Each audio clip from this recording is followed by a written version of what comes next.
विष्णुपदाय कृष्णपृष्ठाय भूतले श्रीमते भक्ति वेदांत स्वामिनिति नामिने नमस्ते सरस्वती देवे गौरवाणी प्रचारिणे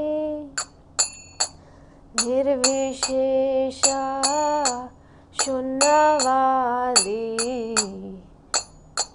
पाश्चात्य देश तारिणी जय श्री कृष्ण चैतन्य प्रभु नित्यानंद श्री अद्वैत गदाधर श्रीवासादि गौर भक्त वृंद हरे कृष्ण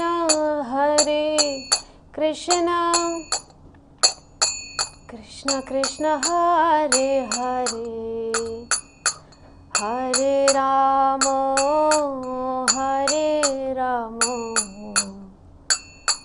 राम राम हरे हरे हरे कृष्ण कृष्ण कृष्ण हरे हरे हरे राम राम राम हरे हरे हरे कृष्ण कृष्ण कृष्ण हरे हरे हरे राम राम राम हरे हरे हरे कृष्ण कृष्ण कृष्ण हरे हरे हरे राम राम राम हरे हरे हरे कृष्ण कृष्ण कृष्ण हरे हरे हरे राम राम राम हरे हरे जय राधा माधव राधा माधव राधे जय नृसिंहदेव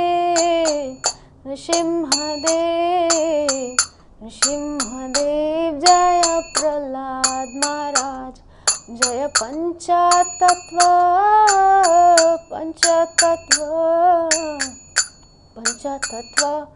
जय पंचतत्व जय गौरनिताय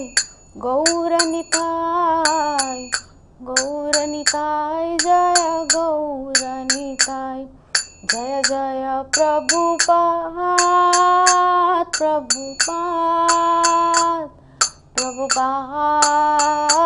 प्रभुपाद जय जय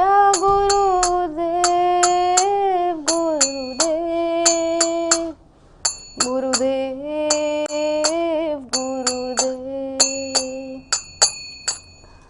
जय विष्णुपाद परमहंस परिव्राजकाचार्य अष्टोत्तर शत श्रीमद श्री कृष्ण कृपामूर्ति अभय चरणारविंद भक्ति वेदांत स्वामी जगत गुरु श्रील प्रभुपाद की जय। इस्कॉन बीबीटी संस्थापक आचार्य जगत गुरु श्रील प्रभुपाद की जय। जय विष्णुपाद परमहंस परिव्राजकाचार्य अष्टोत्तर शत श्री श्रीमद कृष्ण कृपामूर्ति भक्ति सिद्धांत सरस्वती गोस्वामी महाराज श्रील प्रभुपाद की जय। श्रील गौर किशोरदास बाबा जी महाराज की जय। सच्चिदानंद श्रील भक्ति विनोद ठाकुर की जय। वैष्णव सार्वभौम श्रील जगन्नाथ दास बाबा जी महाराज की जय। जय रूप सनातन भट्ट रघुनाथ श्री जीव गोपाल भट्टदास रघुनाथ षड गोस्वामी प्रभु गान की जय। नामाचार्य श्रील हरदास ठाकुर की जय। प्रेम से कहो श्री कृष्ण चैतन्य प्रभु नित्यानंद श्री अद्वैत गदाधर श्रीवासादि गौर भक्त वृंद की जय। श्री श्री राधा कृष्ण को गोपीनाथ श्याम कुंड राधा कुंड गिरि गोवर्धन की जय। वृंदावन मथुरा धाम की जय। जगन्नाथपुरी धाम की जय। जगन्नाथ बलदेव सुभद्रा महारानी सुदर्शन की जय। मायापुर नवद्वीप धाम की जय। गंगा माई जमुना माई की जय। भक्ति देवी तुलसी महारानी की जय। अनंत कोटि वैष्णव वृंद की जय। समवेत गौर भक्त वृंद की जय। निताई गौर सीतानाथ प्रेमानंदे हरि हरि बोल। All glories to assembled devotees, Hare Krishna. All glories to assembled devotees, Hare Krishna. All glories to assembled devotees, Hare Krishna. All glories to Shri Guru and Gauranga. All glories to Srila Prabhupada ki jai. Vanchakalpatarubhyascha kripa sindhubhyev cha patitanam pavanebhyo वैष्णवेभ्यो नमो नमः. हरे कृष्णा. तो स्वागत है आप सभी का हमारे आज के इस सत्र में, इस्कॉन मायापुर टेलीविज़न हिंदी के इस प्रसारण में. जैसा कि पिछले 3 दिनों से श्रीमद् भागवत में उल्लेखित नवदा भक्ति के ऊपर हम चर्चा कर रहे हैं और नवदा भक्ति के जो आचार्य हैं उनके जीवन चरित्र पर हम थोड़ा प्रकाश डाल रहे हैं. तो जैसा कि क्रम है, आज चतुर्थ दिवस है. तो प्रथम दिवस में हमने श्रवण भक्ति के आचार्य श्री परीक्षित जी महाराज और कलयुग में श्रवण भक्ति के आचार्य सूरदास जी महाराज के विषय में चर्चा की. और द्वितीय दिवस में कीर्तनम भक्ति के आचार्य श्री सुखदेव गोस्वामी एवं कलयुग में कीर्तन भक्ति के आचार्य गोस्वामी तुलसीदास के विषय में चर्चा की. और कल स्मरण भक्ति के आचार्य श्री प्रहलाद जी महाराज और कलयुग में स्मरण भक्ति के आचार्य मीराबाई के जीवन पर हमने चर्चा की. तो आज का जो क्रम है, श्रवणम कीर्तनम विष्णु स्मरणम पाद सेवनम. आज चतुर्थ दिवस का क्रम है पाद सेवन भक्ति का. आज के क्रम में जो आचार्य हैं वो हम सब की चिर परिचित हैं और जो कलयुग में पाद सेवन के आचार्य हैं आज वे भी आचार्य ही हैं.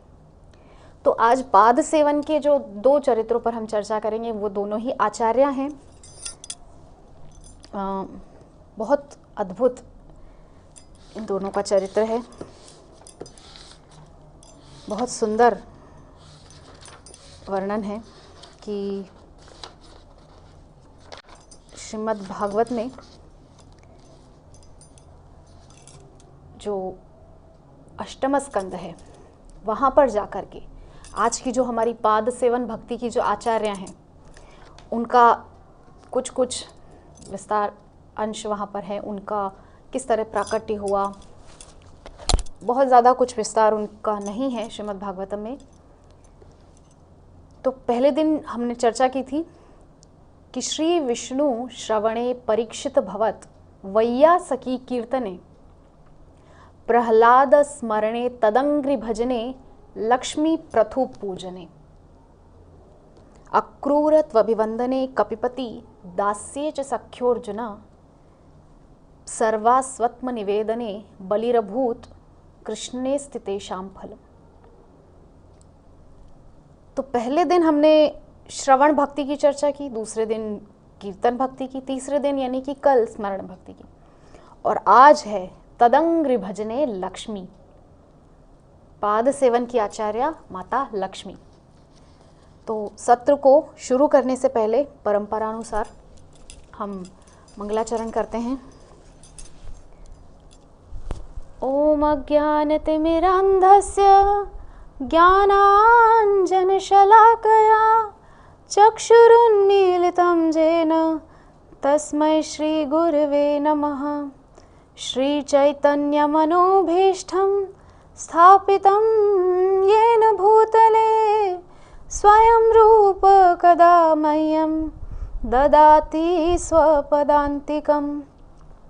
वन्देऽहं श्रीगुरो श्रीयुतपदकमलं श्रीगुरून् वैष्णवांश्च श्रीरूपं साग्रजातं सहगण रघुनाथान्वितं तं सजीवं साद्वैतं सावधूतं परिजनसहितं कृष्णचैतन्यदेवं श्रीराधा कृष्णपादान् सहगण ललिता श्रीविशाखान्वितांश्च.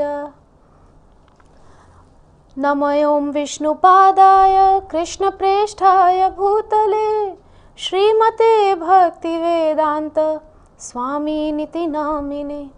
नमस्ते सारस्वते देवे गौरवाणी प्रचारिणे निर्विशेष शून्यवादी पाश्चात्य देशतारिणे. नमो महावदान्याय कृष्ण प्रेम प्रदायते कृष्णाय कृष्ण चैतन्य नाम्ने गौरत्विषे नमः। हे कृष्ण करुणा सिंधो दीनबंधो जगत्पते गोपेश गोपिका कांत राधा कांत नमोस्तुते। तप्त कांचन गौरांगी राधे वृंदावनेश्वरी वृषभानुसुते देवी प्रणमामि हरिप्रिये। वाञ्छाकल्पतरुभ्यश्च कृपा सिन्धुभ्य एव च पतितानां पावनेभ्यो वैष्णवेभ्यो नमो नमः। जय श्री कृष्ण चैतन्य प्रभु नित्यानंद श्री अद्वैत गदाधर श्रीवासादि गौर भक्त वृंद। हरे कृष्ण कृष्ण कृष्ण हरे हरे हरे राम राम राम हरे हरे। ओम नमो भगवते वासुदेवाय। ओम नमो भगवते वासुदेवाय। ओम नमो भगवते वासुदेवाय। नारायणं नमस्कृत्य नरं चैव नरोत्तमं देवीं सरस्वतीं व्यासं ततो जयमुदीरयेत्। नष्टप्रायेषु भद्रेषु नित्यं भागवत सेवया भगवत्युत्तमश्लोके भक्तिर्भवति नैष्ठिकी। हरे कृष्णा। तो जैसा कि आप सबको मैंने कुछ देर पहले ही बताया और आप सबको विदित है कि आज चतुर्थ दिवस में हम पाद सेवन भक्ति की आचार्य माता लक्ष्मी के जीवन पर चर्चा करने जाएंगे। और आज जो कलयुग की आचार्य हैं वे भी लक्ष्मी का ही अवतार हैं। रामानुज संप्रदाय में आज से कई वर्षों पहले जब भगवान अपनी लीला सवरण करके गए ही थे, उसके कुछ ही वर्षों बाद रामानुज संप्रदाय में एक आचार्य हुए जिनका नाम था विष्णुचीत स्वामी। उनके घर में पुत्री के रूप में प्रकट हुई, पुत्री के रूप में उनको प्राप्त हुई ऐसी गोदांबा, माता गोदांबा के विषय में आज हम चर्चा करेंगे। लक्ष्मी का ही अवतार है माता गोदांबा। तो पहले हम परंपरानुसार पाद सेवन की जो आचार्य हैं माता लक्ष्मी, उनके विषय में चर्चा करते हैं। तो जैसा कि हम सब जानते हैं, माता लक्ष्मी, ऐसा कौन है संसार में जो उनके पीछे नहीं भाग रहा है। प्रत्येक जीव, प्रत्येक प्राणी लक्ष्मी के उपार्जन के लिए ही तो इतनी भाग दौड़ कर रहा है। लक्ष्मी के लिए ही तो सारा प्रपंच चल रहा है इस दुनिया में। जितने भी लोग हैं इस दुनिया में जो इतनी मेहनत कर रहे हैं, दिन रात परिश्रम करते हैं, किसके लिए? लक्ष्मी के लिए। तो ये जो एक देवी हैं, इनके लिए चाहे व्यक्ति का मन लगे या ना लगे, लेकिन इनके लिए सब पूजा पाठ करते हैं। वैभव लक्ष्मी का व्रत करेंगे, इत्यादि जो जो अनुष्ठान लोग कर सकें वो सब करते हैं, केवल लक्ष्मी प्राप्त करने के लिए। लेकिन हम सब जिस लक्ष्मी के पीछे भागते फिरते हैं, वो असल में किसके पीछे भागती है? हम आज उस पे चर्चा करेंगे। हम सब तो पागलों की तरह दिन रात गधा मजदूरी कर करके लक्ष्मी के पीछे भाग रहे हैं, किंतु स्वयं लक्ष्मी माता किसके पीछे भागती हैं? वो हैं हमारे श्याम सुंदर, हमारे माधव, हमारे गोपाल। माता लक्ष्मी उनके पीछे भागती हैं, क्योंकि माता लक्ष्मी को केवल भगवान के चरणों में ही रहना अच्छा लगता है।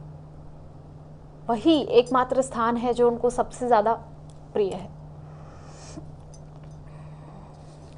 और हमें यही शिक्षा माता लक्ष्मी से लेनी चाहिए कि हमें भी भगवान के ही चरणों में अपने आप को समर्पित करना है, अपना प्रेम उन्हीं के चरणों में हमको करना है।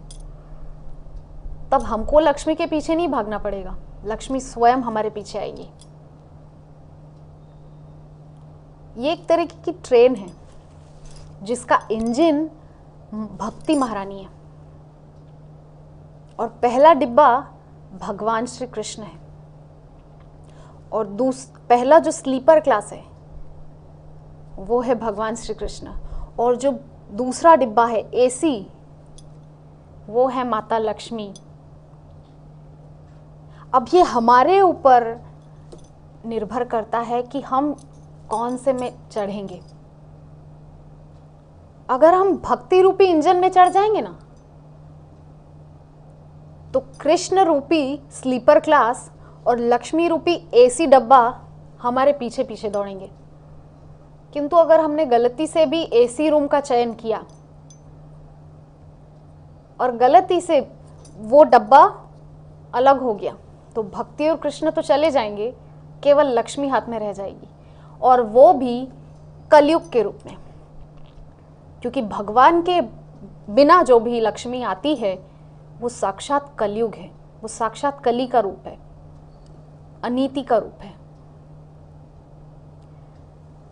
तो हमें सावधानी पूर्वक चयन करना है, हमें भक्ति का चयन करना है, क्योंकि भक्ति का चयन करेंगे तो भगवान पीछे आएंगे, और हमारे पीछे भगवान रहेंगे तो भगवान के पीछे लक्ष्मी है।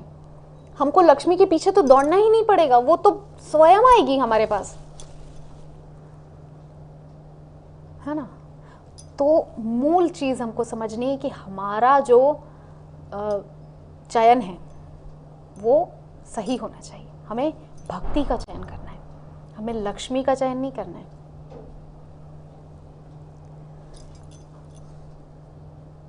तो आज हम देखेंगे और समझेंगे कि आखिर ये जो लक्ष्मी माता है ये चरण सेवा क्यों करती हैं भगवान की, और क्यों उन्होंने केवल भगवान का ही वर्ण किया सबको छोड़ के। आज इन कुछ विषयों पर हम चर्चा करेंगे। तो आप सबको विदित है कि कल श्री प्रहलाद जी महाराज के प्रसंग में हमने एक श्रीमद् भागवत का ही एक प्रसंग लिया था पंचम स्कंद से, जिसमें श्री प्रियव्रत जी महाराज मनु महाराज के ज्येष्ठ पुत्र, तो प्रियव्रत जी महाराज रात्रि क्यों होती है ये विचार करते हुए अपने रत्न जड़ित रथ पर बैठकर सूर्यास्त जहां हुआ वहां से उन्होंने अपना रथ दौड़ाना शुरू किया, और 7 दिनों तक उन्होंने रात्रि नहीं होने दी, और उनके रथ के चक्कों के प्रभाव से 7 समुद्र, 7 महासागर और 7 द्वीपों का निर्माण हुआ था। इस पर हम कल चर्चा कर चुके हैं। तो कल हमने जो चर्चा की थी उसमें से 7 द्वीपों में से एक हरिवर्ष की हमने चर्चा की थी, जहां पे भगवान नरहरि नृसिंह रूप से विराजमान है निरंतर, और वहां प्रहलाद जी महाराज निरंतर उनकी सेवा, पूजा, स्तुति, आराधना, अर्चन सब 9 प्रकार से उनकी सेवा भक्ति करते हैं। उसी प्रकार से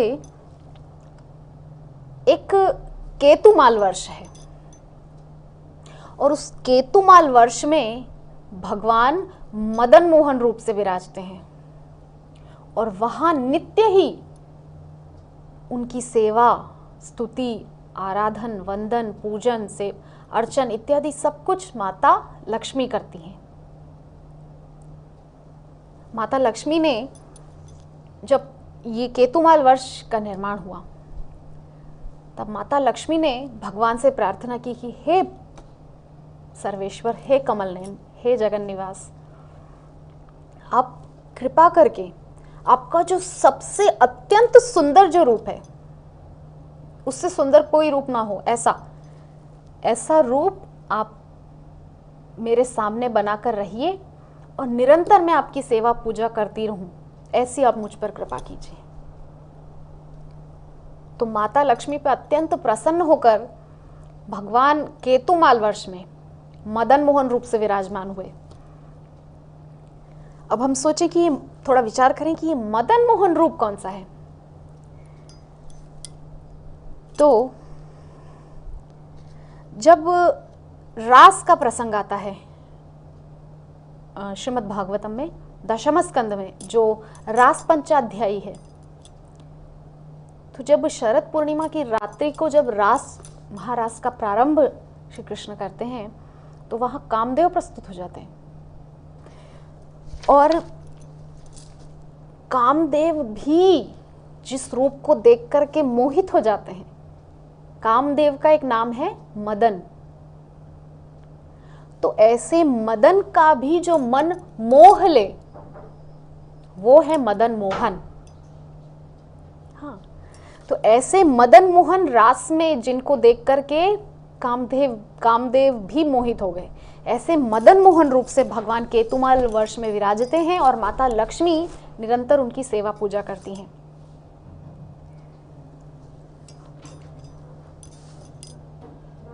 तो वहां पर निरंतर माता लक्ष्मी सेवा करती हैं और कुछ श्लोकों का वर्णन वहां पर है। तो यहाँ मैं श्लोकों का उल्लेख नहीं करती हूँ। तो उन श्लोकों में जो भाव है, जो लक्ष्मी माता स्तुति करते हुए बोल रही हैं, भगवान की नित्य नई नई स्तुतियाँ माता लक्ष्मी करती हैं और स्तुति में माता लक्ष्मी संसार की समस्त स्त्रियों को, नारियों को क्या संदेश दे रही हैं, वो हमारे लिए सुनने योग्य है, जानने योग्य है, समझने योग्य है।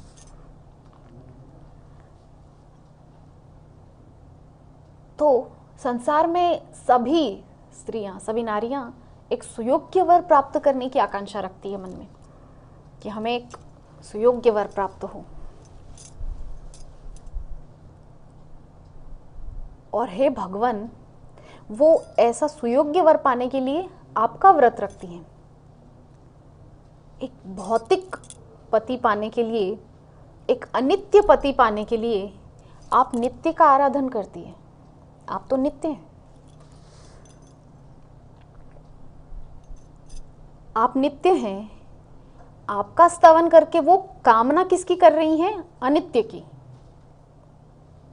ये माता लक्ष्मी अपनी स्तुति में भगवान के सामने स्तुति करते हुए बोल रही हैं। तो माता लक्ष्मी कह रही हैं कि सभी नारियों को वास्तव में कामना भी आपकी ही करनी चाहिए।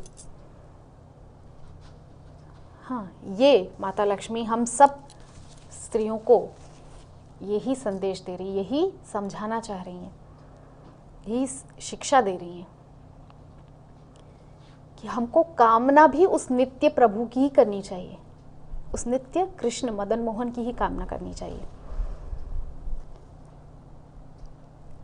ऐसे अनित्य पतियों की कामना करती हैं जो स्वयं अपनी रक्षा नहीं कर सकते, तो वो उस स्त्री की क्या रक्षा करेंगे?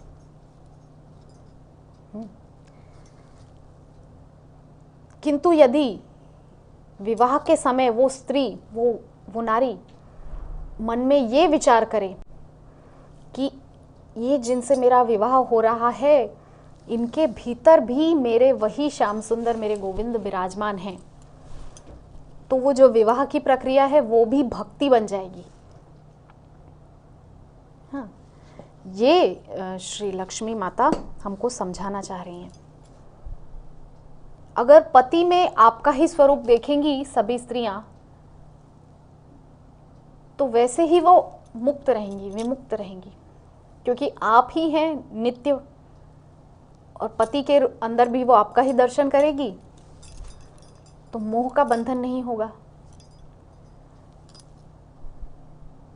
और उसके अंदर, उस पति के अंदर भी आपके गुण समा जाएंगे, आपके गुण विराजमान हो जाएंगे, जिसकी वजह से जो गृहस्थ है वो अत्यंत भक्तिमय हो जाएगा। हाँ, कल भी हम चर्चा किए मीराबाई की। उनका क्या कहना था? मेरे तो गिरधर गोपाल दूसरो न कोई, जाके सिर मोर मुकुट मेरो पति सोई। हाँ, मेरो पति। मीराबाई को क्या कमी थी? उनका जो विवाह हुआ था इतने बड़े साम्राज्य में, इतने अच्छे क्षत्रिय परिवार में उनका विवाह हुआ था, उनका ससुराल धन से परिपूर्ण था। किस चीज़ की कमी थी? अनेक दास दासी सब कुछ था उनके पास, किंतु उन्होंने उस अनित्य को ना चाह के उस नित्य की आराधना की, उस नित्य से प्रेम किया।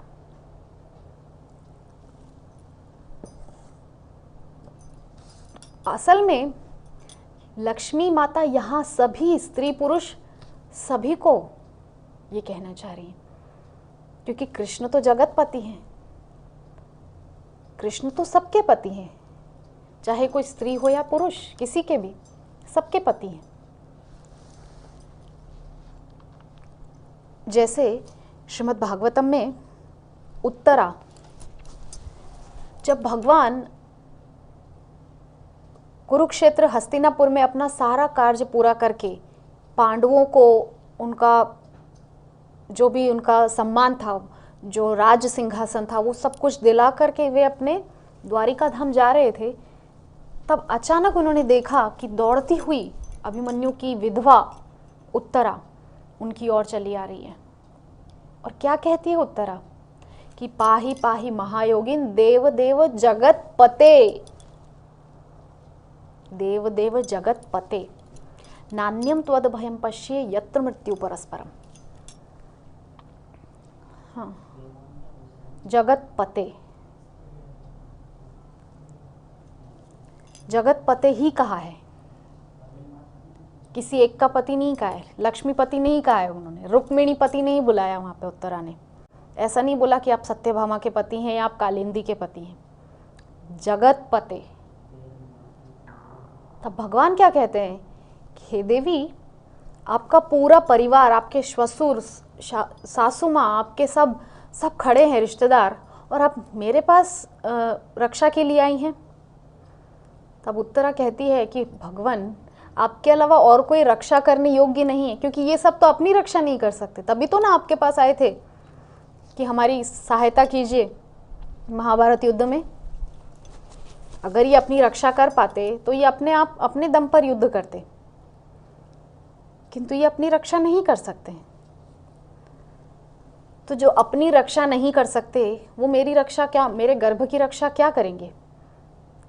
इसलिए नान्यत् त्वद्भयं पश्ये यत्र मृत्यु परस्परम, आप ही एकमात्र मेरे को आश्रय दिखाई देते हैं। तो यही शिक्षा लक्ष्मी माता प्रत्येक जीव को, जन जन को यही शिक्षा देना चाहती हैं कि सबके पति कृष्ण ही हैं और उन्हीं को हमको भजना चाहिए। हमें लक्ष्मी के पीछे, हमें लक्ष्मी को अलग से नहीं, मतलब ये तो वही बात हो गई जैसे किसी व्यक्ति की पत्नी है और आप उससे कहो कि आप अपनी पत्नी हमको दे दो, तो कोई व्यक्ति अपनी पत्नी क्यों किसी को देगा? तो भगवान की पत्नी, भगवान से आप उनकी पत्नी को मांग रहे हो और भगवान को बोल रहे हो आप मत आओ, तो ये तो बहुत गलत बात है। आप भगवान से उनकी पत्नी को मांग रहे हो, बस ये तो उचित नहीं है। तो हमें भगवान का आराधन उनकी पत्नी के सहित करना है, या तो देवी लक्ष्मी का आराधन उनके पति के सहित करना है, अलग अलग नहीं करना है। यही शिक्षा माता लक्ष्मी हम सबको देना चाह रही हैं।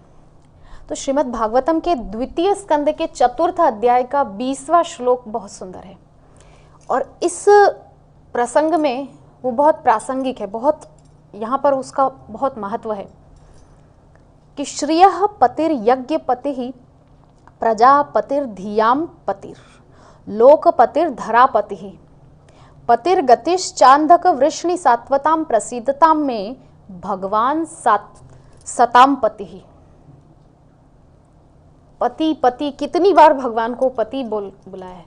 पति का मतलब वो नहीं कि जिस सिर्फ जो सप्तपदी लेकर के जो मंगलसूत्र पहनाए, सिंदूर लगाए, नहीं, वो नहीं।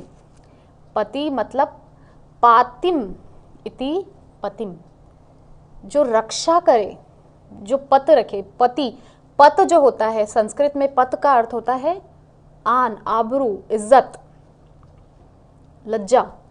आपकी लज्जा को जो बचा कर रखे उसको पति कहते हैं। पति का अर्थ होता है जो आपकी रक्षा करे, आपकी लज्जा को बचा कर रखे, और ऐसा भगवान के अलावा तो कोई हो नहीं सकता, क्योंकि भगवान के अलावा इस सृष्टि में कोई आपके दुर्गुणों को जानता ही नहीं है। प्रत्येक जीव के जो दुर्गुण हैं, जो जीवन के कुछ रहस्य होते हैं जो हम किसी को नहीं बता पाते हैं, कभी कभी सबके जीवन में होता है, अपराध होते हैं, गलतियां होती हैं, किसी को नहीं बताते हैं, लेकिन वो जानता है, किंतु वो किसी को बताता नहीं है। वो सबकी लाज को बचा कर रखता है और उन अवगुणों को क्षमा करके फिर से हमें एक अवसर देता है कि तुम फिर से सुधार करो अपने जीवन का और जीवन को फिर से सही मार्ग पे, सन्मार्ग पर लाओ। असतो मां सद्गमय, ये भगवान का कार्य है, ये पति का कार्य है। तो भगवान जो है वो सही मायने में जो है पति हैं।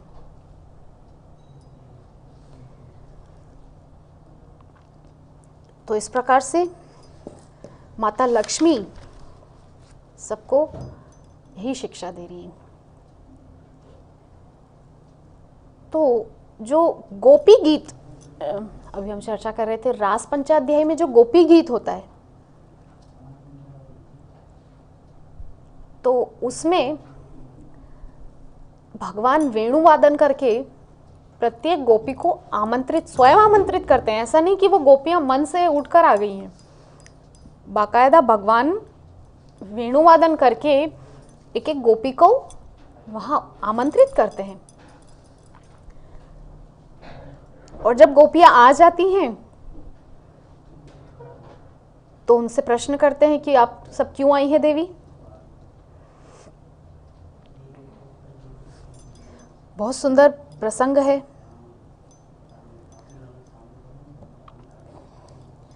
जब रास के लिए सब गोपियां आती हैं तो ऐसा प्रश्न उनसे कृष्ण कर देते हैं कि गोपियों का तो मतलब मन मुरझा जाता है बिल्कुल।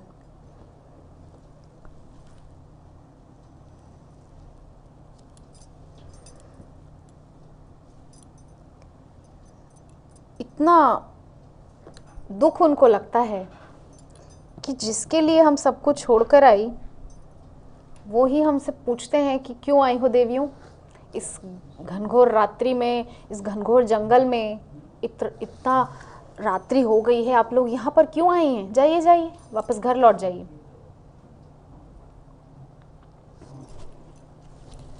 ब्रूतागमन कारण, अपने आने का कारण बताइए। पहले वेणुवादन करके उनको बुलाते हैं, फिर पूछते हैं अपने आने का कारण बताइए। तब गोपियां बोलती हैं कि आपने ही तो वेणुवादन करके हम सबको बुलाया है और अब आप ही पूछ रहे हैं कि क्यों आई हो। तो बहुत धर्म की बातें भगवान उनको कहने लगते हैं कि अरे अरे देवियों, आप लोग इस तरह इतनी रात को आ गई हैं, ये अच्छी बात नहीं है। आपके तो पति हैं, संतान हैं, सास ससुर, माता पिता, देवर देवरानी इत्यादि आपका पूरा परिवार है। आपका एक एक धर्म है, पत्नी का धर्म है, पुत्री का धर्म है, बहू का धर्म है, माता का धर्म है इत्यादि सब धर्म की शिक्षा भगवान उनको देने लगे।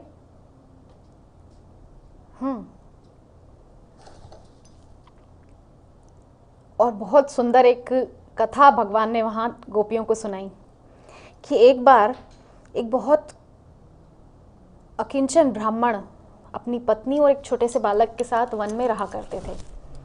नित्य अग्निहोत्र करते थे। अग्निहोत्र करते करते उनके घर में नित्य अग्नि प्रज्वलित रहती थी। वो अग्निहोत्र में जो अग्निकुंड था उसमें अग्नि कभी बुझती नहीं थी, निरंतर वो अग्नि प्रज्वलित रहती थी। तो एक बार क्या हुआ कि लकड़ियां चुनकर जब पति, वो ब्राह्मण देव, जब दोपहर में घर आए तो उनकी पत्नी कुछ धान फटक रही थी, साफ कर रही थी, बीन रही थी, और पति आए और थक करके पत्नी की ही गोद में सर रख करके सो गए। छोटा सा बालक है, वो अग्निकुंड के आसपास खेल रहा है। तो अब पत्नी ने सोचा कि अगर मैं उठती हूँ तो पत्नी धर्म के विरुद्ध होगा, क्योंकि पति अभी थके हारे आए हैं, और अगर उनको मैं असमय कष्ट दूंगी, उनकी निद्रा भंग करूंगी, तो ये तो अच्छा नहीं होगा, ये तो पत्नी धर्म के विरुद्ध होगा, और उधर बालक भी अग्निकुंड में गिर जाएगा। और वो कुछ कर पाती, इससे पहले बालक अग्निकुंड में गिर गया। अब वो तो आंखें बंद करके बस भगवान से प्रार्थना करने लगी। कुछ देर बाद जब पति की नींद पूरी हुई और वे उठे, तो देखा कि बालक अग्निकुंड में ही खेल रहा है, उसके सतीत्व के प्रभाव से। वो धान फटक रही थी, आंखें बंद करके प्रार्थना करने लगी। पतिदेव उठे और देखा अग्नि के बीच में, अग्नि की लपटों के बीच में बालक खेल रहा है। तो ये शिक्षा भगवान गोपियों को उस समय दे रहे हैं, ये धर्म सिखाने के लिए कि देखिए ये होता है पतिव्रता धर्म, पतिव्रता नारी का धर्म। आप तो चलिए आई घर बार छोड़ छाड़ के जाइए, वापस लौट जाइए। तब गोपियां कहती हैं कि हे भगवान, आप हमको कौन से पति के पास जाने के लिए कह रहे हैं? वो अनित्य के पास जाने के लिए कह रहे हैं। वो सब संबंध वो तो अनित्य हैं, आज हैं, कल को नहीं होंगे। उन सब के पास जाने के लिए आप हमको कह रहे हैं। तब गोपियां भी एक बहुत सुंदर कथा सुना करके कृष्ण को मुंह तोड़ जवाब देती हैं कि हे गोविंद, एक बार एक पति पत्नी एक गांव में निवास करते थे। तो जो पत्नी थी वो बहुत पतिव्रता सती नारी थी, निरंतर अपने पति की पूजा, सेवा, अर्चना, नित्य चरण सेवा इत्यादि सब बड़े भाव से करती, भगवान की तरह एकदम पूजा करती। किंतु एक दिन उसके पति ने कहा कि देवी, हमको व्यवसाय के लिए शहर जाना है, नगर में जाना है, कुछ वर्षों के लिए हम वहीं जा रहे हैं। और जाते जाते अपनी एक मूर्ति अपनी पत्नी को दे दी कि हे देवी, इसको मेरा ही स्वरूप मान के इसकी पूजा करना, जब तक मैं ना आ जाऊं तब तक। तो पत्नी को अपनी ही मूर्ति देकर के पति चले गए। अब पत्नी करती दरवाजे को बंद, और दरवाजे को बंद ही रखती, और घर में रहकर बड़े प्रेम से भगवान अपने पति की पूजा से, पति की मूर्ति की पूजा, सेवा इत्यादि सब करती। अब कई वर्षों के बाद उसके पति लौट आए। अब वो खटखटा रहे हैं दरवाज़ा कि हे देवी, दरवाज़ा खोलो, और वो व्यस्त है अपने पति की मूर्ति की पूजा में। तो गोपियां पूछती हैं कि हे गोविंद, अब आप बताइए कि क्या उसको अभी भी उस मूर्ति की पूजा करनी चाहिए, या वो जो सच्चे पति बाहर आ चुके हैं उनके पास जाना चाहिए? तो कृष्ण कहते हैं, अरे जब सच्चे पति आ चुके हैं तो उस मूर्ति की पूजा करने का क्या लाभ? तो गोपियां बोलती हैं, यही आपके प्रश्न का उत्तर है।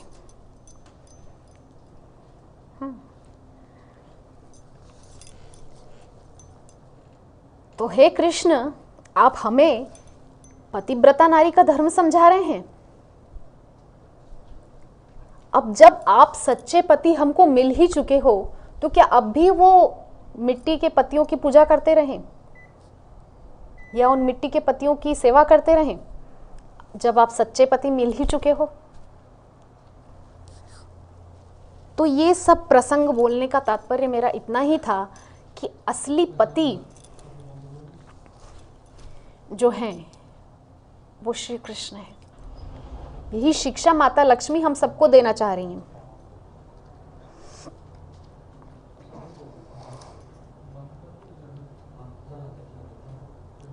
तो गोपियां भी यही कहना चाह रही थी, और माता लक्ष्मी यही शिक्षा हम सबको दे रही है कि उन अनित्य संबंधों के लिए इन नित्य से रिश्ता मत तोड़ना। यद्यपि यहाँ पर मैं या माता लक्ष्मी ये नहीं कहना चाह रहे हैं कि आप संसार के सब बंधन छोड़ छाड़ के और चले जाइए, नहीं। पहले दिन भी मैंने वही बात कही थी कि रहना इन सब के साथ ही है, किंतु मन को इनसे अलग कर लेना है। और सदैव चित्त में एक बात ध्यान रखनी है कि ये सब अनित्य है, आज नहीं तो कल छूटने वाला है। शाश्वत रूप से हमारा कोई है तो वो सिर्फ और सिर्फ कृष्ण है। तो यही शिक्षा माता लक्ष्मी हमको देना चाह रही हैं।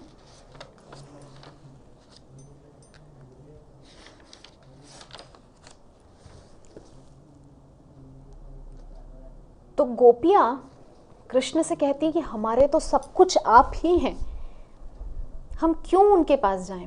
गोपियां तो कात्यायनी देवी का जो व्रत रखती हैं वो भी उन हाड़ मास के पतियों को पाने के लिए नहीं। नंद गोप सुतम देवीम पतिम में कुरुते नमः, कृष्ण को पति पाने के लिए।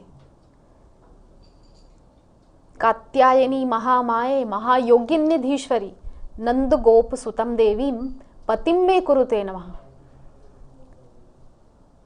रास पंचाध्यायी के पहले जब हेमंत ऋतु आती है, शरद ऋतु के पहले जब हेमंत ऋतु का वर्णन है, तो उस हेमंत ऋतु में सभी ब्रज की कुमारी कन्याएं कृष्ण को पति रूप से पाने के लिए माता कात्यायनी का आह्वान करती हैं और बहुत सुंदर पूजा आराधन करके आज भी वृंदावन में कात्यायनी पीठ एक बहुत सुंदर मंदिर है। तो वो तो देवी पूजा करके भी मांग तो कृष्ण को ही रही हैं। तो मेरा भी आप सबसे यही निवेदन है कि हमें किसी देवी देवता का विरोध नहीं करना है या किसी देवी देवता की अवहेलना नहीं करनी है। आप कृष्ण के ही हैं और कृष्ण के ही साथ हमको संबंध जोड़ना है। किंतु ये जो सब देवी देवता हैं ये हैं तो कृष्ण के ही रिश्तेदार। अब उदाहरण के लिए एक लड़की ब्याह के अपने ससुराल जाती है तो उसका रिश्ता तो पति से ही है, किंतु अब ससुराल में सास भी है, ससुर भी है, देवर भी है, देवरानी भी है, जेठ भी है, जेठानी भी है, ननद नंदो इत्यादि सभी कुछ हैं। तो ये सब जो देवी देवता हैं ये सब भी तो कृष्ण का ही अंश हैं। तो इनका भी सम्मान तो हमको करना चाहिए, अपमान इनका हमको नहीं करना है। इनसे भी मांगना हमको यही है। कहीं किसी भी देवता के सामने अगर सिर भी झुकाएं तो हमें मांगना सिर्फ यही है कि हमारी कृष्ण चरणों में प्रीति उत्तरोत्तर बढ़े, हमको ऐसा ही वरदान दो।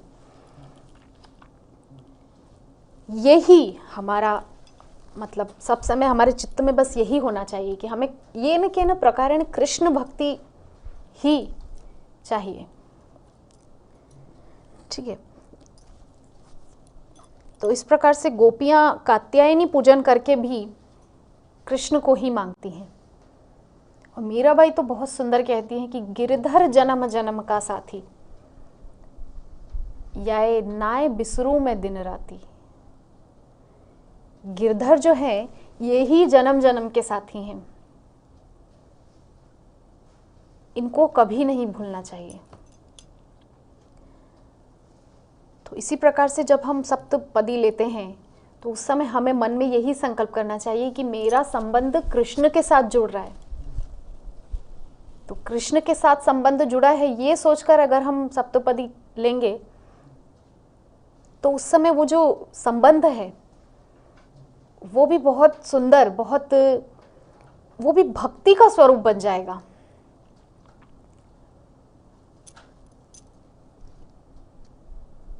तो माता लक्ष्मी यहाँ पर कह रही हैं कि हे प्रभु, मुझे तो सभी चाहते हैं, किंतु मैं जिनसे प्रेम करती हूं, जिनके साथ मैं सदा नित्य ही रहती हूं, उनको कोई नहीं चाहता। क्योंकि अगर मैं अकेली किसी के पास जाऊंगी तो वो अनीति का रूप होगा, कली का रूप होगा। इसलिए अगर कोई जीव अपना कल्याण चाहता है तो उसको चाहिए कि वो आपके साथ मेरी आराधना करे।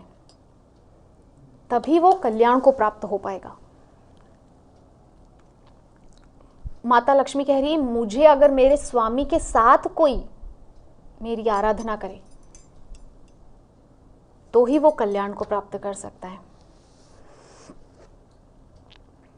और माता इतनी उदार हैं, वो कह रही हैं कि आप सिर्फ मेरे पति नहीं, आप तो जगत पति हैं। जैसा कि उत्तरा के प्रसंग से हम शिक्षा लेते हैं, आप तो जगत पति हैं। तो अब हम ये जो कुछ बातें हुई, जो माता लक्ष्मी कहाँ पर, किस वर्ष में और किस रूप से भगवान की आराधना करती हैं, भगवान के किस रूप की आराधना करती हैं, माता लक्ष्मी हम सबको क्या शिक्षाएं, क्या सीख देना चाहती हैं, हमने उस पर चर्चा की। अब थोड़ा हम माता लक्ष्मी के प्राकट्य की कथा पर थोड़ा चर्चा करेंगे।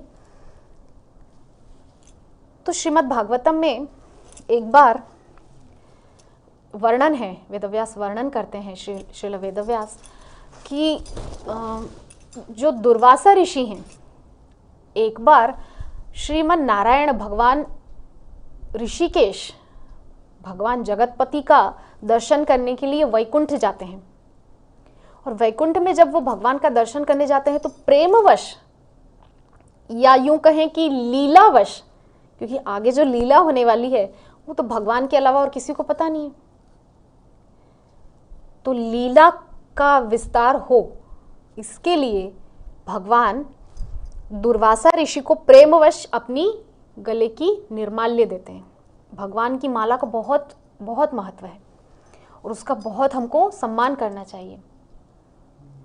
उसके पुष्पों को हम गंगा, जमुना, नदी, जो भी सरिताएं हैं उनमें हम प्रवाहित कर सकते हैं, किंतु धागा हमें प्रवाहित नहीं करना चाहिए।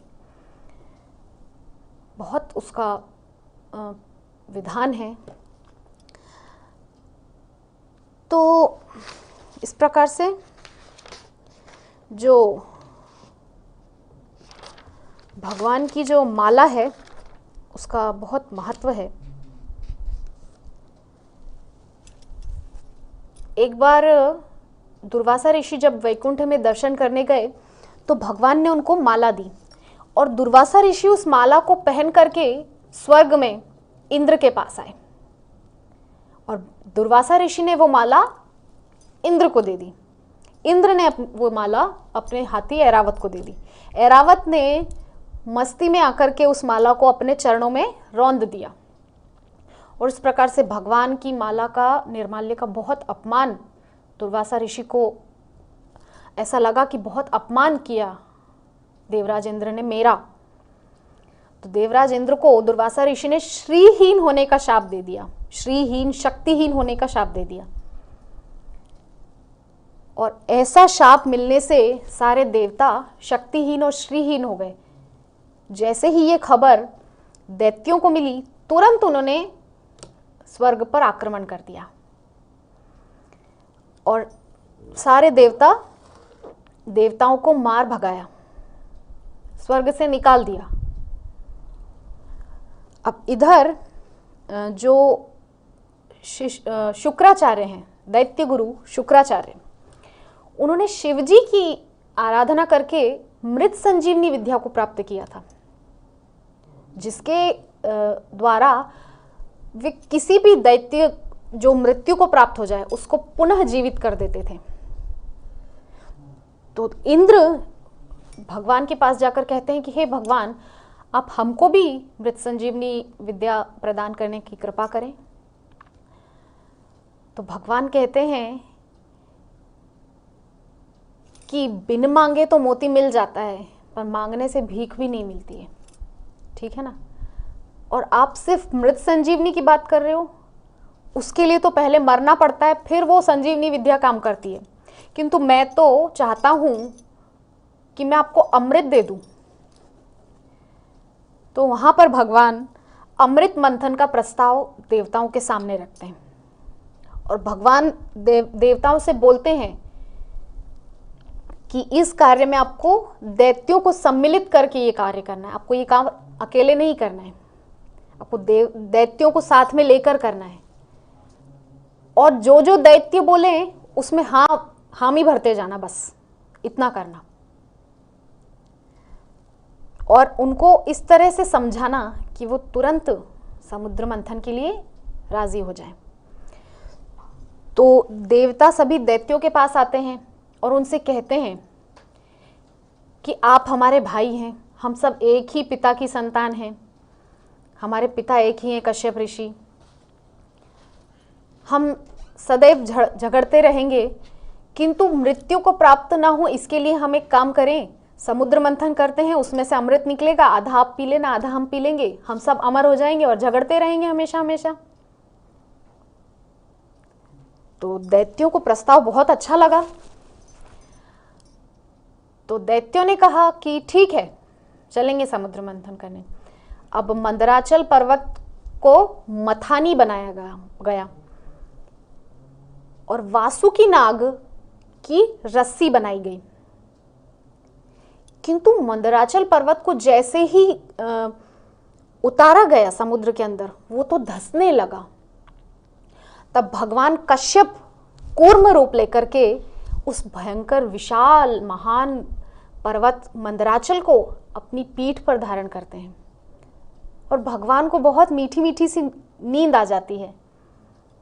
जब वो मंदराचल से उनको रगड़ लगती है उनकी पीठ पर, बहुत सुंदर भगवान को मीठी मीठी नींद आ जाती है। तो समुद्र मंथन के समय ये निश्चय हुआ, दैत्यों ने कहा कि वासुकी नाग का हम मुख पकड़ेंगे क्योंकि हम बड़े बाप के बेटा हैं।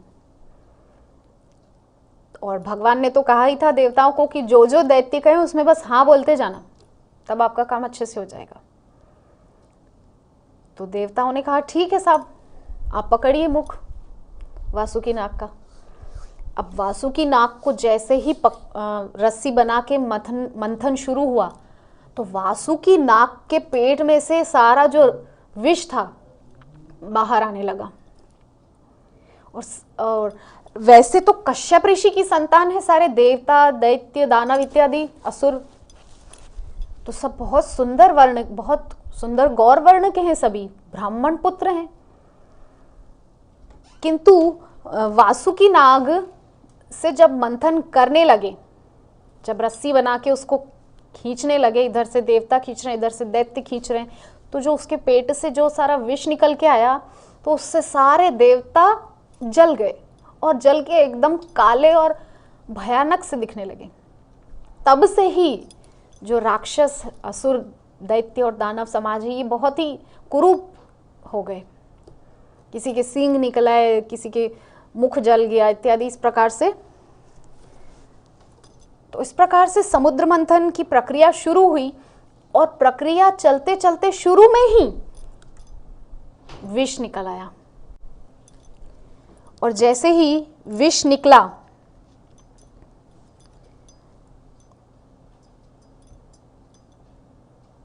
तो विष को देखते ही सारे देवता दैत्य त्राही त्राही करके भागने लगे इधर उधर।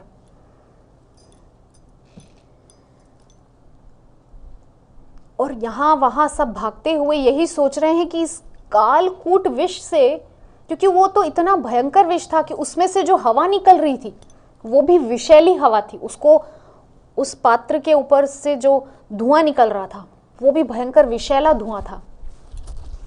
उस विषैले धुएं से ही कई जीव जंतु मरे जा रहे थे।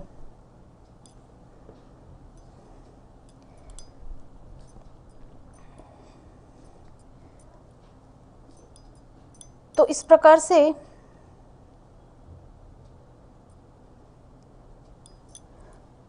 समुद्र मंथन में पहला ही जो रत्न निकला वो था विष। अब यहाँ पे हमको एक चीज़ जो समझनी चाहिए वो ये है कि जब कभी जो हमारे चित्त की वृत्तियाँ, हम जब अपना ही मनोमंथन करने बैठते हैं, अपने ही मन का जब हम मंथन करने बैठते हैं तो सबसे पहले जो निकलता है वो विष होता है, मतलब हमारे विकार होते हैं। और मनोमंथन कैसे होता है? हरि कथा के द्वारा। श्रीमद् भागवतम श्रीमद् भगवत गीता के द्वारा हम अपना मनोमंथन करते हैं, तो मनोमंथन करने से सबसे पहले निकलता है विष, जो कि होते हैं विकार। सबसे पहले विकार निकलते हैं, उसके बाद हमारा चित्त शुद्ध होने लगता है धीरे धीरे, और फिर भक्ति रूपी अमृत प्रकट होता है, और उस भक्ति रूपी अमृत को पाकर के हम सदैव के लिए अमर हो जाते हैं। ये शरीर से अमर होने वाली बात नहीं कह रही हूं मैं, हमारे चित्त से मृत्यु का भय निकल जाता है, जो परीक्षित जी महाराज के साथ हुआ था। उनके चित्त से मृत्यु का भय निकल गया था। जैसा कि सुखदेव जी उनसे पूछते हैं कि त्वम तो मरिष्यसि राजन पशु बुद्धि मीमाम जही, कि तुम मरोगे राजन, ये पशु बुद्धि क्या अब भी तुम्हारे अंदर है या समाप्त हो गई है? तब परीक्षित बोलते हैं कि नहीं, ये शरीर मरेगा, मैं नहीं मरूंगा। तो वही चेतना हमारे अंदर स्थापित होती है भक्ति रूपी अमृत का पान करके।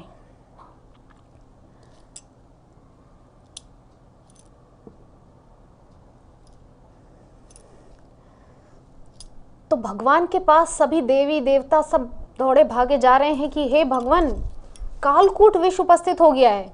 समुद्र मंथन में पहला ही वस्तु जो प्राप्त हुई है वो है कालकूट विष, आप हमारी सहायता कीजिए।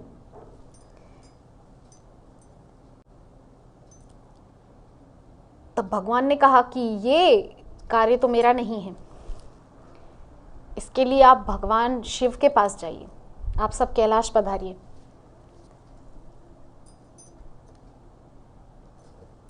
तो सभी कैलाश पधारे, और कैलाश पर आकर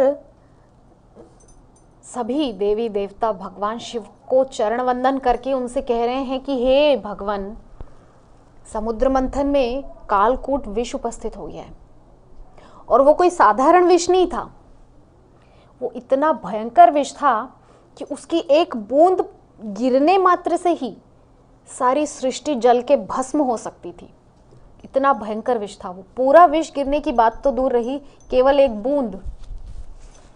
एक बूंद से पूरी सृष्टि भस्मीभूत हो सकती थी। तो इस प्रकार से सभी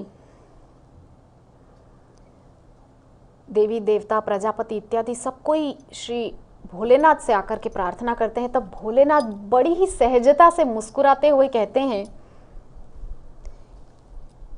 कि मैं पान तो कर लूं, किंतु मुझे अब अपनी पत्नी से एक बार विचार विमर्श करना है।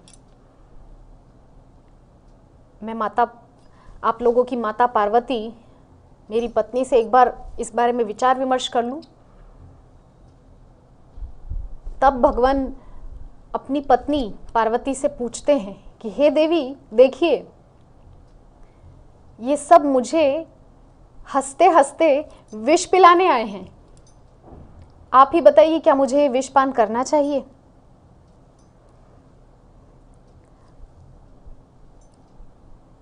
तब बहुत सुंदर माता पार्वती कहती हैं कि हे स्वामी, मुझे आपकी योग्यता पर पूर्ण विश्वास है, इसीलिए आप विष को पान कर लीजिए।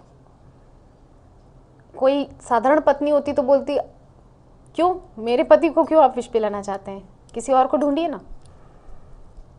किंतु माता अपने पति की योग्यता को जानती हैं कि वो कितनी उनमें महानता है। संसार को उस भयंकर विष से बचाने के लिए बचाने की योग्यता मेरे स्वामी में ही है, ये माता पार्वती जानती हैं। इसीलिए उन्होंने इस चीज़ का अनुमोदन, इस बात का अनुमोदन किया और कहने लगी कि हाँ स्वामी, आप जाइए और सबके कष्ट को दूर कीजिए। तो इस प्रकार से बहुत सुंदर श्री भोलेनाथ आकर के उस कालकूट विष को पान कर लेते हैं। अब समस्या ये हो गई कि पान तो कर लिया, अब बाहर निकालते हैं तो पूरी सृष्टि जल जाएगी, और अंदर ले जाते हैं तो अंदर तो श्री कृष्ण, श्री हरि, श्री राम विराजमान हैं, अंदर विष जाएगा तो उनको कष्ट होगा। तो ना राम को, कृष्ण को कष्ट हो और ना बाहर सृष्टि को कष्ट हो, इसके लिए उन्होंने उस विष को अपने कंठ में ही धारण कर लिया और नीलकंठ बन गए।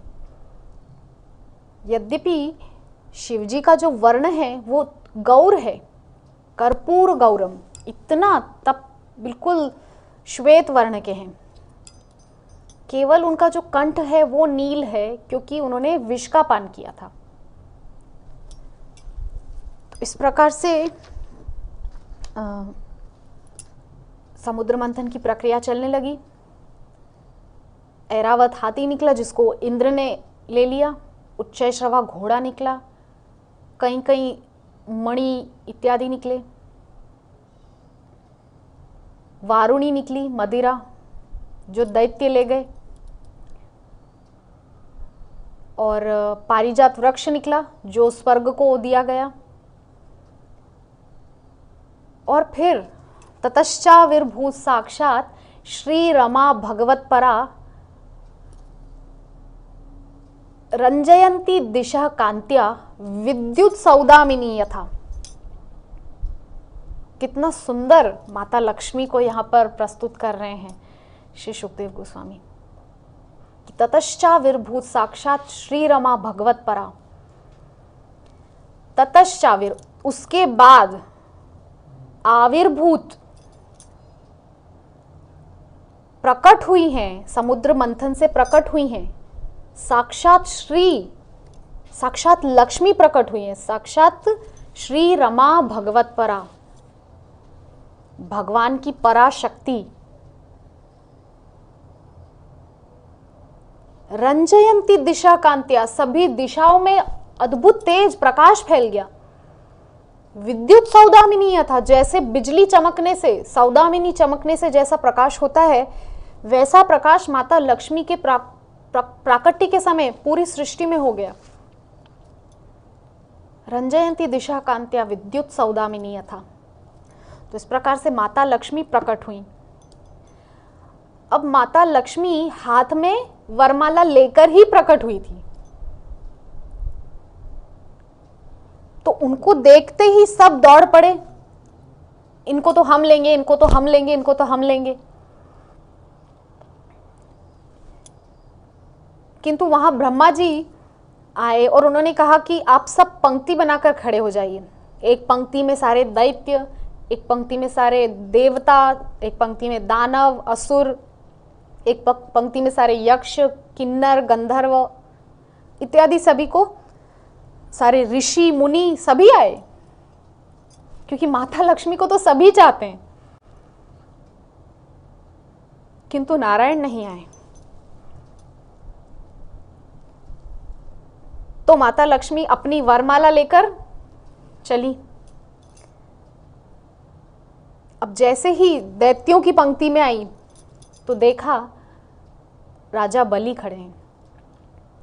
माता ने सोचा ये है तो बहुत दानवीर, लेकिन है तो दैत्य ही।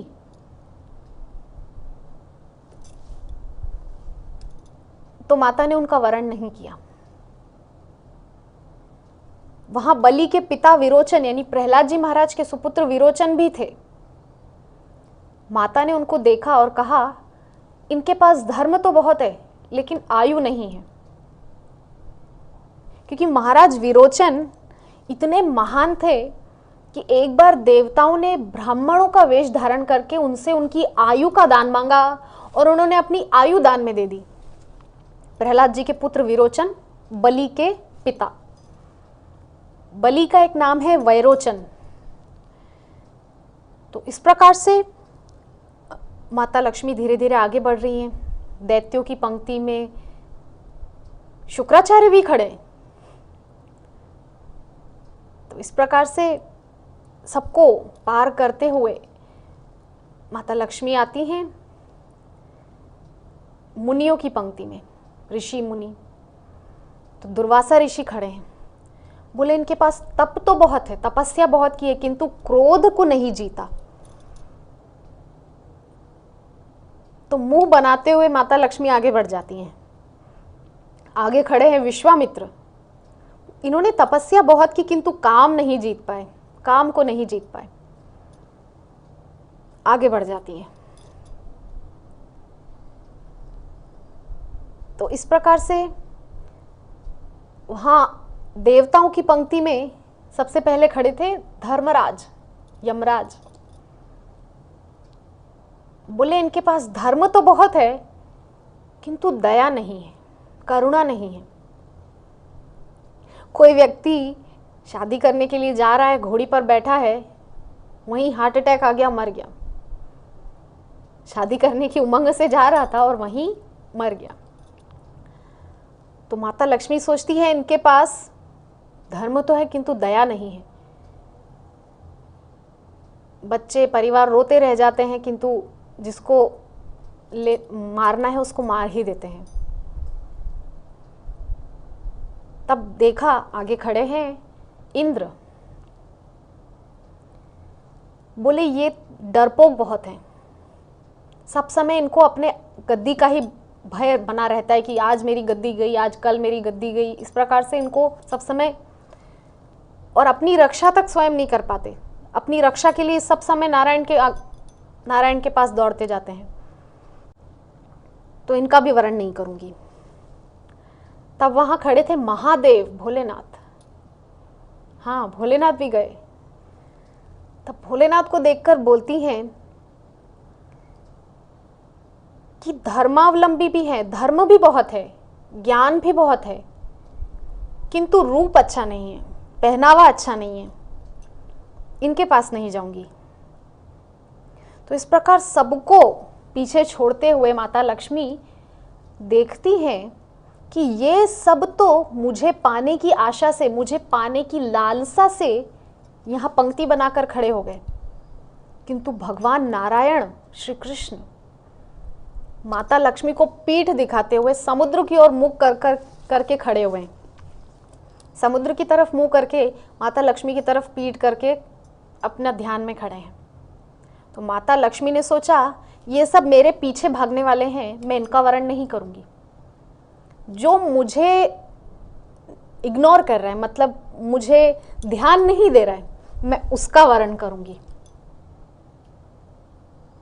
तो माता लक्ष्मी गई है नारायण श्री कृष्ण के पास और जाकर के उनको वरमाला पहनाई है। तो इस प्रकार से माता लक्ष्मी आविर्भूत होती हैं और आविर्भूत होने के साथ ही जगन्निवास श्री कृष्ण को अपना पति वर्ण करती हैं। तो इस प्रकार से बहुत सुंदर माता लक्ष्मी के प्राकट्य की ये कथा श्रीमद् भागवतम में है। और किस प्रकार से उन्होंने भगवान को पति रूप में पाया उसकी कथा है। तो अब थोड़ा हम चर्चा कर लेते हैं जो कलयुग में पाद सेवन की आचार्य माता गोदाम्बा हैं उनके विषय में। तो ये था माता लक्ष्मी का चरित्र। यथाशक्ति यथासंभव जितना जानकारी मिल पाई माता लक्ष्मी के विषय में वो चर्चा हमने की। तो अब हम चर्चा करते हैं जो कलयुग में पाद सेवन की आचार्य है माता गोदाम्बा, जो लक्ष्मी का ही अवतार हैं।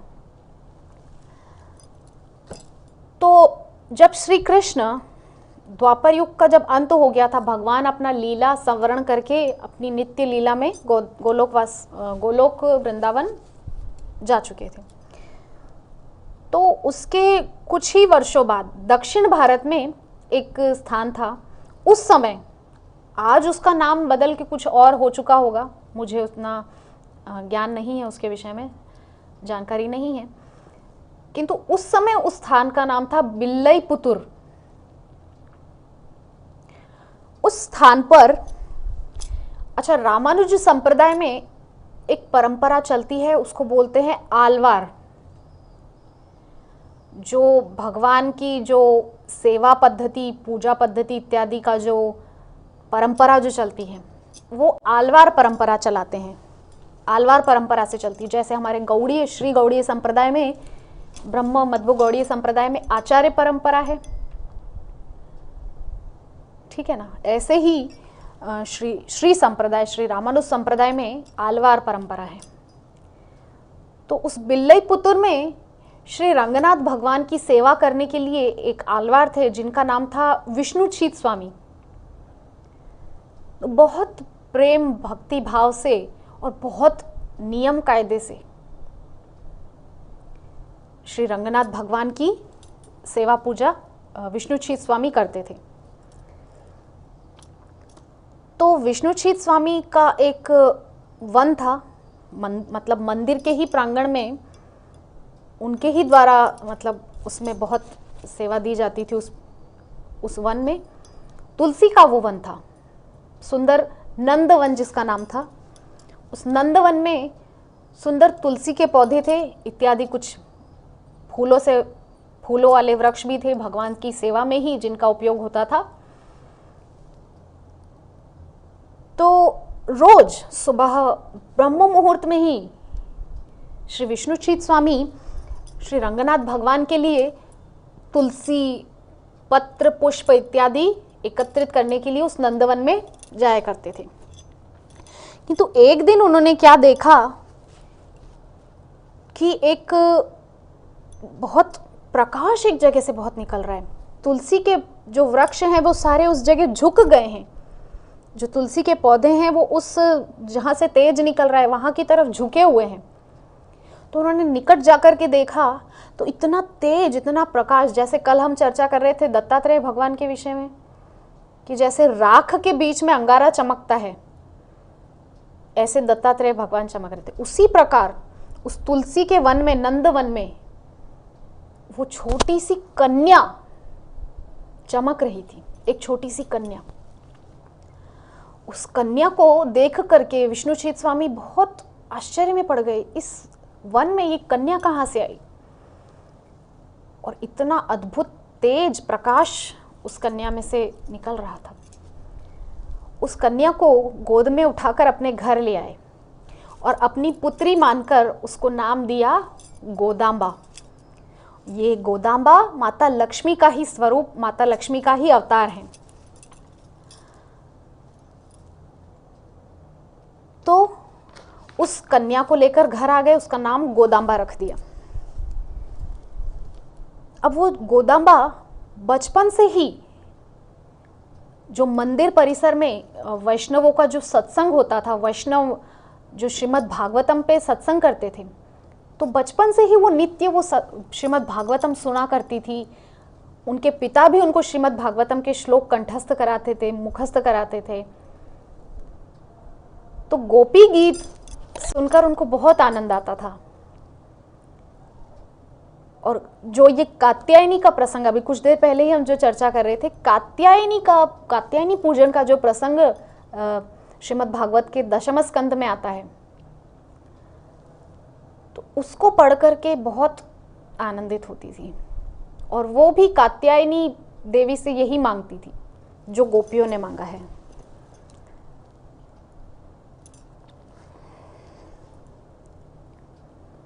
और जब भी उनके पिता के साथ वे रंगनाथ भगवान के मंदिर में जाती तो उनको देखकर कहती, ये तो मेरे पति हैं। बस यही बोलती कि ये तो मेरे पति हैं। और रोज उन्हें नई नई स्तुतियां गा गा कर सुनाती थी, नई स्तुतियां बना करके उनको सुनाया करती थी रंगनाथ भगवान को।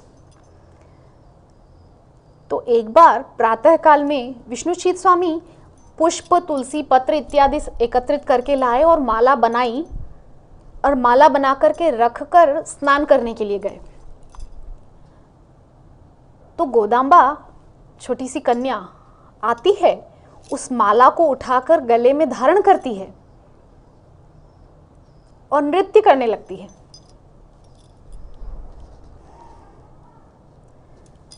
जो माला अभी तक भगवान को अर्पण नहीं की गई है, वही माला गोदांबा ने धारण कर ली। तो इसी माला को पहनकर वो इतना आनंदित हो गई और झूम झूम कर नाचने लगी, और गोपी भाव उनके अंदर प्रकट होने लगा। और फिर माला को निकाल करके उस डलिया में रख दिया और कहती है, अब तुम मेरे पति के गले में जाना। इस प्रकार से माला को रख करके वो चली गई। और ऐसा कई वर्षों तक होता रहा। रोज गोदांबा भगवान को अर्पित होने से पहले ही माला स्वयं धारण करती और फिर डलिया में रख देती और चली जाती। विष्णुचीत स्वामी को तो कुछ पता ही नहीं था कि ऐसा कुछ भी हो रहा है। अब एक दिन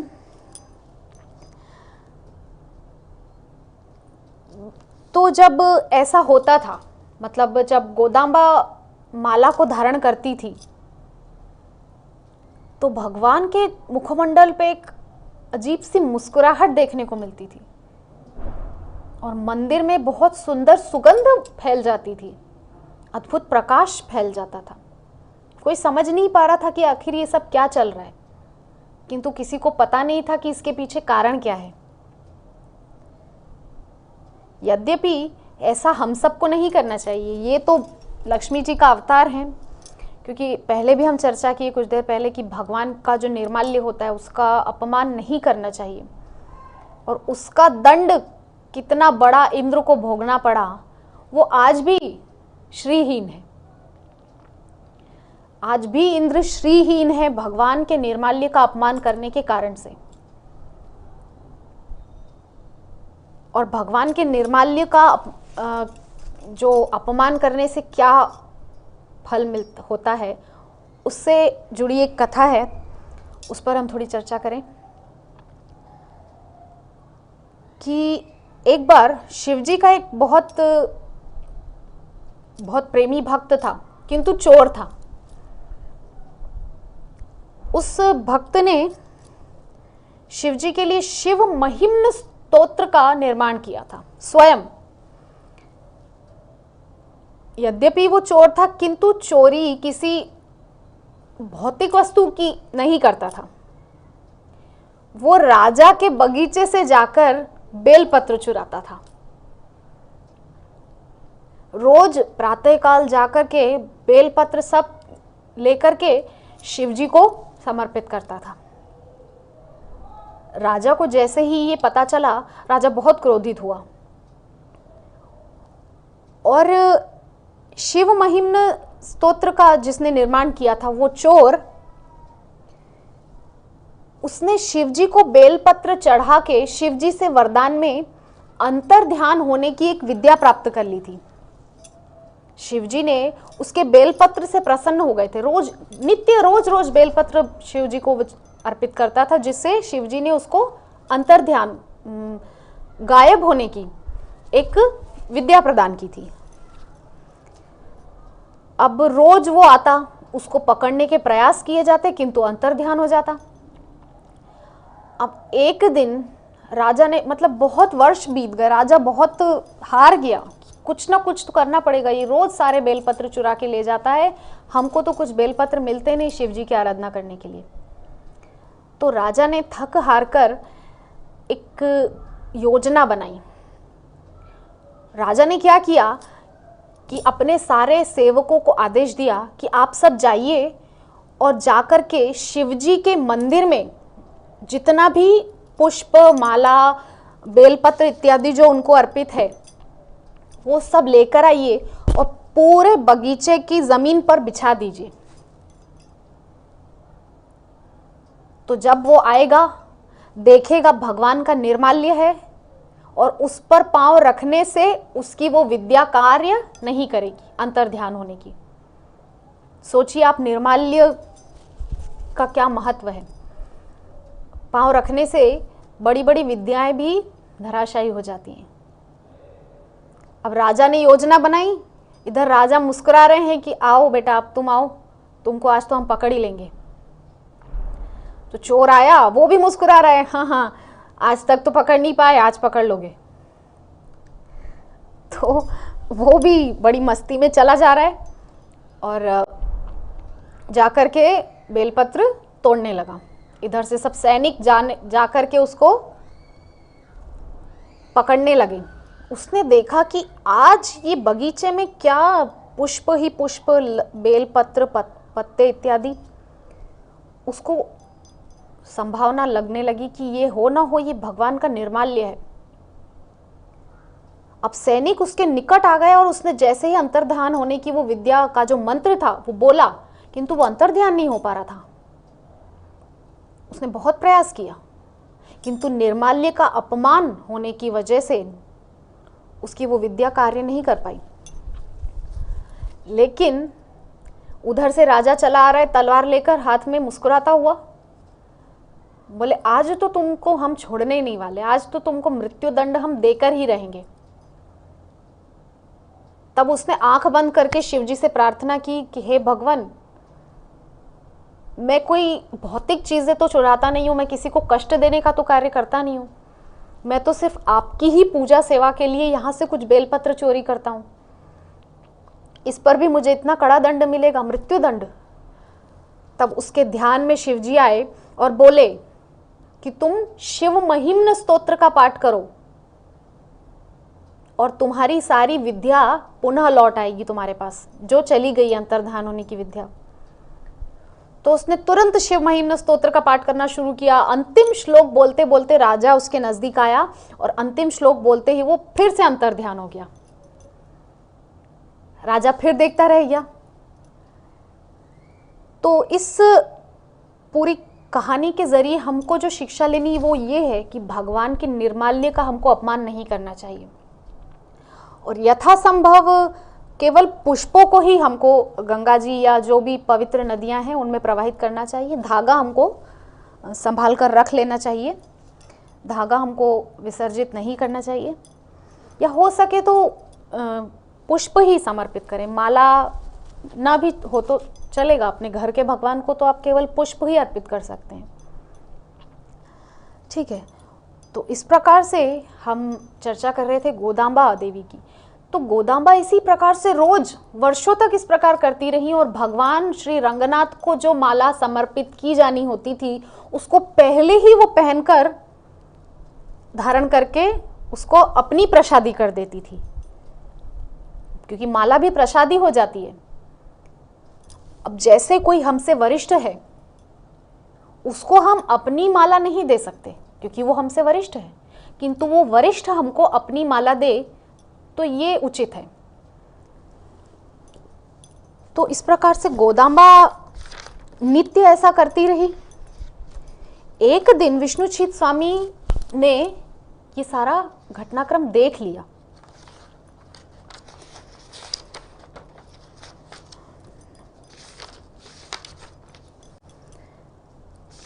तो विष्णुचित स्वामी,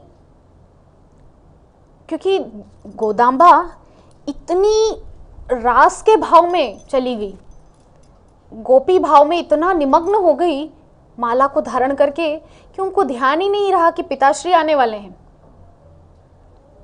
और तुरंत विष्णुचित स्वामी जैसे ही आए उन्होंने देख लिया और हड़बड़ाते हुए गोदांबा ने उस माला को निकाल करके डलिया में रख दिया। विष्णुचित स्वामी बहुत क्रोधित हुए कि पुत्री, ये तुमने बिल्कुल अच्छा नहीं किया। भगवान को हमें अपनी प्रसादी माला नहीं देना चाहिए, इससे भगवान का अपमान होता है। और इस प्रकार से अपनी पुत्री को समझाइश देते हुए विष्णुचित स्वामी ने उस माला को तो तोड़कर फेंक दिया जिसको गोदांबा ने धारण किया था। पुनः नए पुष्पों से, तुलसी पत्र इत्यादि से नई माला का निर्माण किया। अब वो नई माला लेकर के गए और भगवान को धारण कराई, किंतु भगवान ने उस माला को धारण नहीं किया और वह माला टूटकर गिर गई। इस प्रकार से 1, 2, 3, 4 दिन भर में 50 माला बनाकर भगवान को धारण कराई। उस पूरे दिन भगवान ने माला धारण ही नहीं की और उस पूरे दिन भगवान ने जल तक नहीं आरोगा। जल का पात्र लाके भगवान के सामने रखते, मिट्टी का पात्र फूट जाता। दूध का भोग लगाते, खीर का, अन्न का भोग लगाते, अन्न जल जाता। इस प्रकार से उस दिन भगवान ने ना तो अन्न जल ग्रहण किया, ना तो माला धारण की। तो सभी आलवार मिले रात्रि को और उन्होंने चर्चा की कि आज ऐसा हुआ क्यों, ऐसा तो वर्षों से आज तक नहीं हुआ, केवल आज ऐसा क्यों हुआ? तो विष्णुचीत स्वामी डरते डरते वो बात बताते हैं कि आज मेरी पुत्री गोदांबा ने भगवान को अर्पित करने से पहले ही माला पहन ली थी। मुझे लगता है उसी से क्रोधित हो गए हैं भगवान और इस प्रकार से ये सब हो रहा है। तो एक आलवार जो बहुत बुद्धिमान और वरिष्ठ थे, उन्होंने पूछा कि विष्णुचीत स्वामी जी, क्या आपने वही माला भगवान को पहनाई थी? बोले नहीं नहीं, वो माला तो मैंने तोड़कर फेंक दी थी, उसके बाद मैंने नई माला बनाई। तो उनको समझ में आया। उन्होंने विष्णुचीत स्वामी से बोला कि अगर ऐसा है तो चलो हम कल को अपराध ही करके देख लेते हैं। अगर ये अपराध है तो कल हम ये अपराध करके देख लेते हैं। आप कल माला बना करके अपनी पुत्री गोदांबा को पहनाइए और उसकी माला ला करके हम फिर रंगनाथ भगवान को पहना कर देखते हैं आगे क्या होता है। तो इसी प्रकार से विष्णुचीत स्वामी ने पुनः प्रातःकाल एक माला बनाई, गोदांबा को बोलना पहनने के लिए, उन्होंने पहनी और वो माला श्री रंगनाथ भगवान को पहनाई गई। तो आज भगवान इतना प्रसन्न हुए, उनके मुख पर जैसे एक अद्भुत प्रकाश, एक अद्भुत तेज दिखने लगा। गोदांबा की पहनी हुई माला पहनकर भगवान बहुत प्रसन्न हुए। श्री राधा रमण लाल जी जो वृंदावन में विराजमान हैं, कभी कभी जब वो प्रसन्न होते हैं तो छोटे छोटे से उनके दांत दिखाई देते हैं। तो वो बहुत अद्भुत दृश्य होता है जब श्री राधा रमण लाल की छोटी छोटी सी दंत पंक्तियां दिखाई देती हैं, दंतावली दिखाई देती हैं। तो ऐसा ही दृश्य विष्णुचीत स्वामी ने देखा, गोदांबा की पहनी हुई माला रंगनाथ भगवान को पहनाकर। तो विष्णुचीत स्वामी ने भगवान रंगनाथ को और अपनी पुत्री गोदांबा दोनों को प्रणाम किया। अब एक दिन विष्णुचीत स्वामी भगवान के सामने खड़े होकर उनसे बोले कि हे भगवान, मेरी पुत्री आपसे प्रेम करती है, किंतु मुझे समझ में नहीं आता कि मैं उसके लिए क्या करूं। तब भगवान बोलते हैं कि हे विष्णुचीत स्वामी, आप समय आने पर, जब सही समय आ जाएगा तो रात्रि में जब सही समय आएगा तब मैं आपको वो हिंट दूंगा, मैं आपको संकेत दूंगा। तो उस संकेत को पाकर आप अपनी पुत्री को रात्रि में गर्भगृह में छोड़ देना और प्रातःकाल होने पर आपकी सभी शंकाओं का समाधान आपको मिल जाएगा। तो सही समय जब आया तो भगवान ने विष्णुचीत स्वामी को संकेत दिया। विष्णुचीत स्वामी गोदांबा माता को लेकर के गर्भगृह में पहुंचे और उनको वहीं छोड़कर गर्भगृह के द्वार बंद करके पुनः घर को लौट गए।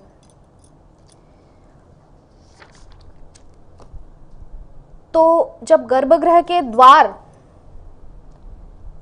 विष्णुचीत स्वामी ने बंद किया तब उनके मन में कुछ शंकाएं चल रही थी। पहले से तो बहुत शंकाएं थी ही कि आखिर ये कन्या है कौन, इतनी दिव्य कन्या की इसकी पहनी हुई माला भगवान पहनते हैं। तो भगवान ने जैसा कहा था कि प्रातःकाल होने पर आपकी सारी शंकाओं का समाधान अपने आप हो जाएगा। तो जैसे ही प्रातःकाल के ब्रह्म मुहूर्त में विष्णुचीत स्वामी ने आकर गर्भगृह के द्वार खोले तो द्वार खुलते ही विष्णुचीत स्वामी ने देखा कि शेष शैया पे विराजमान रंगनाथ भगवान के चरणों में लक्ष्मी के ही समान गोदांबा माता विराजमान है, लक्ष्मी का ही स्वरूप,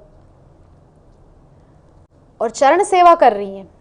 इसीलिए कलयुग में पाद सेवन भक्ति की आचार्य हैं गोदांबा माता। तो विष्णुचीत स्वामी ने जब देखा तो थरथर कांपने लगे, आनंद विभोर हो गए कि जिसको मैं अपनी पुत्री मानकर इतने वर्षों से पाल रहा था, ये तो कोई साधारण कन्या नहीं है, ये तो साक्षात लक्ष्मी है, साक्षात नारायणी है, जगन माता है। तो इस प्रकार से बार बार वंदन करते हुए विष्णुशीत स्वामी ने, और फिर उन्हीं रंगनाथ भगवान के साथ गोदांबा माता का विवाह संपन्न करवाया गया। उनको उनकी माला पहनाई गई इस प्रकार से। तो ये बहुत सुंदर प्रसंग है गोदांबा माता का। तो आज जो दोनों आचार्य हैं तो दोनों ही लक्ष्मी का अवतार, दोनों ही लक्ष्मी ही हैं, किंतु देखा जाए तो पाद सेवन के आचार्य तो कृष्ण भी हैं, क्योंकि श्री राधिका के चरण पाद सेवा करने का कार्य तो श्री श्याम सुंदर भी करते हैं सेवा कुंज में। तो पाद सेवन भक्ति के आचार्य तो कृष्ण भी हैं। हाँ, क्योंकि सेवा कुंज में निरंतर श्रीमती राधा रानी के चरणों की सेवा करने के लिए हाथ जोड़कर खड़े रहते हैं। तो यहां हमको एक शिक्षा लेनी चाहिए कि हम जिन लक्ष्मी के पीछे भागते हैं वो लक्ष्मी कृष्ण के सामने हाथ जोड़कर सेवा के लिए खड़ी हैं कि मुझे आप सेवा दीजिए, चरण सेवा। और वो कृष्ण जिनकी चरण सेवा लक्ष्मी मांग रही है, वो श्रीमती राधा रानी के आगे हाथ जोड़कर चरण सेवा की भीख मांग रहे हैं कि हे श्रीमती राधा रानी, आप मुझे अपने चरणों की सेवा दीजिए कृपा करके। धन धन श्री राधिका के चरण। तो ऐसी श्रीमती राधा रानी है। तो कहने का तात्पर्य यह है कि श्री कृष्ण भी पाद सेवन भक्ति के आचार्य हैं। और हमको जो शिक्षा लेनी है वो ये है, हमको राधा के चरणों का आश्रय लेना है, श्रीमती राधा रानी के चरणों का आश्रय लेना है, जिससे हमको कृष्ण मिल जाएंगे। और जब कृष्ण मिल जाएंगे तो लक्ष्मी के पीछे भागने का तो सवाल ही पैदा नहीं होता, लक्ष्मी हमारे पीछे भागेगी। जैसे मैंने एक क्रम बताया था शुरू में कि सबसे पहले आगे रहती है भक्ति, और अगर हम भक्ति के पीछे भागेंगे तो हमारे पीछे भागेंगे कृष्ण, और कृष्ण के पीछे श्री लक्ष्मी जी हैं। तो हमको इतना पीछे नहीं रहना है, हमको भक्ति के पीछे भागना है। हमको बुद्धिमत्ता से अपना स्थान निश्चित करना है कि हमको भक्ति के पीछे भागना है। हाँ, तो दिव्य प्रबंध नाम का एक बहुत सुंदर ग्रंथ भी गोदांबा माता ने लिखा था, और गोदांबा माता ने अपने उस ग्रंथ में एक इच्छा, एक भावना प्रकट की थी कि उनको भी रास में सम्मिलित होने की कामना थी। जैसा हम पहले भी जान चुके हैं कि रास का ही भाव उनके हृदय में सब समय रहता था। गोपी भाव से वो कृष्ण की आराधना करती थी, रंगनाथ भगवान से प्रेम करती थी पति मानकर। तो उनका यही मानना था कि उनकी जो गुरु हैं वो गोपियां हैं, गोपियों को ही अपना गुरु मानकर वो वैसा ही आचरण करती थी, प्रेमा भक्ति से कृष्ण को अपना पति मानती थी। तो आज मतलब ये जो अभी समय चल रहा है, इस समय से 150 वर्ष पहले रामानुज संप्रदाय में, श्री संप्रदाय में ही एक रंगदेशिक स्वामी हुए। तो रंगदेशिक स्वामी ने जब सभी श्री संप्रदाय के ग्रंथों का पठन पाठन अध्ययन किया तो उन्होंने इस ग्रंथ में ये पाया, दिव्य प्रबंध ग्रंथ में, कि माता गोदांबा की ऐसी इच्छा थी। तो उन्होंने ये संकल्प लिया कि माता गोदांबा की इच्छा को मैं पूरी करूंगा। तो अपने संकल्प को लेकर के वृंदावन की ब्रज 84 कोस की यात्रा पर वे एक बार आए थे। तो उन्होंने एक स्थान निश्चित किया जहां पर श्री रंग जी का मंदिर बने, आजकल के समय में उसको रंग जी का मंदिर बोला जाता है, यद्यपि उसका जो पूरा नाम है उसका नाम है गोदा रंग मन्नार मंदिर। मतलब गोदांबा का गोदा, रंगनाथ का रंग, रंग मन्नार मंदिर, गोदा रंग मन्नार मंदिर। ये रामानुज संप्रदाय के लोगों का बहुत विशेष एक स्थान है वृंदावन में। बहुत सुंदर एक मंदिर है, बहुत विशाल। तो उन्होंने उस मंदिर की स्थापना की। किन्होंने? 150 वर्ष पहले जो रंगदेशिक स्वामी हुए उन्होंने। तो रंगदेशिक स्वामी ने उस मंदिर की स्थापना की और वहां श्री रंगनाथ भगवान के साथ में गोदांबा माता को भी विराजमान किया, क्योंकि उनकी इच्छा थी मैं वृंदावन में जाऊं और मैं रास में सम्मिलित हूं। तो वृंदावन में उनको श्री रंगनाथ भगवान के साथ विराजमान किया श्री रंगदेशिक स्वामी ने, और वे रास के ही भाव से वृंदावन में विराजती हैं। तो ये बहुत सुंदर एक चरित्र है गोदांबा का चरित्र, और इस चरित्र के द्वारा भी मूल रूप से शिक्षा हमको यही मिल रही है कि पति रूप में कृष्ण का ही आराधन प्रत्येक जीव को करना चाहिए, सिर्फ स्त्रियों को नहीं।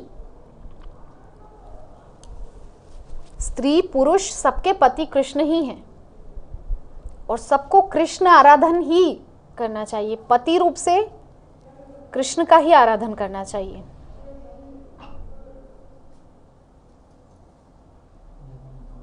तो श्री लक्ष्मी माता जो हैं, जब वो स्तुति करती हैं भगवान मदन मोहन की केतुमाल वर्ष में, तो केतुमाल वर्ष में भगवान मदन मोहन की स्तुति करते हुए माता लक्ष्मी कहती हैं कि हे भगवान,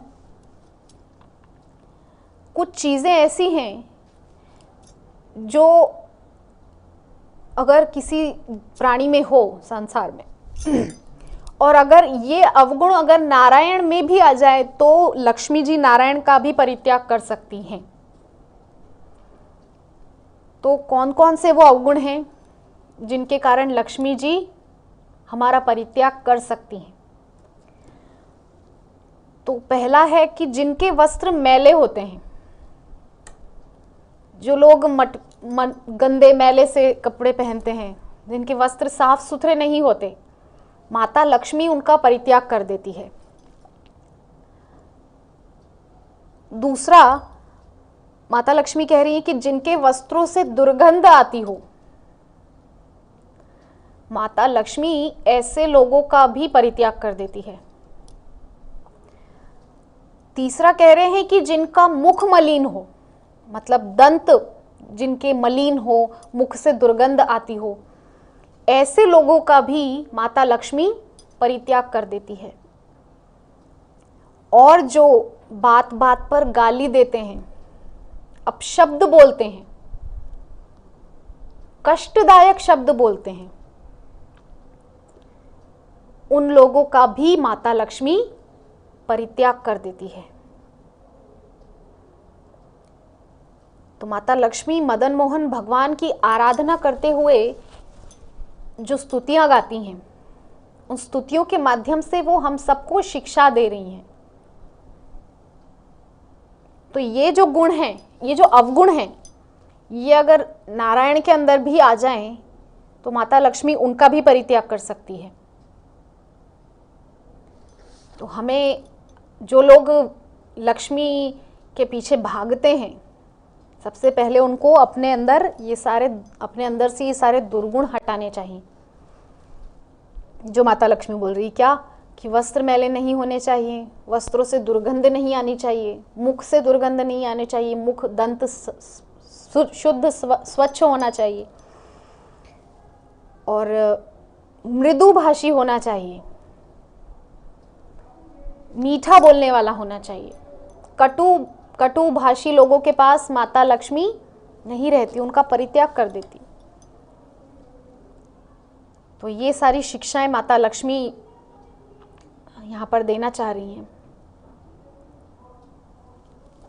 तो बहुत सुंदर माता लक्ष्मी का चरित्र है जिस पर हमने चर्चा की, और उन्हीं का अंश, उन्हीं का स्वरूप, उन्हीं का अवतार कलयुग में माता गोदांबा के रूप में प्रकट हुई,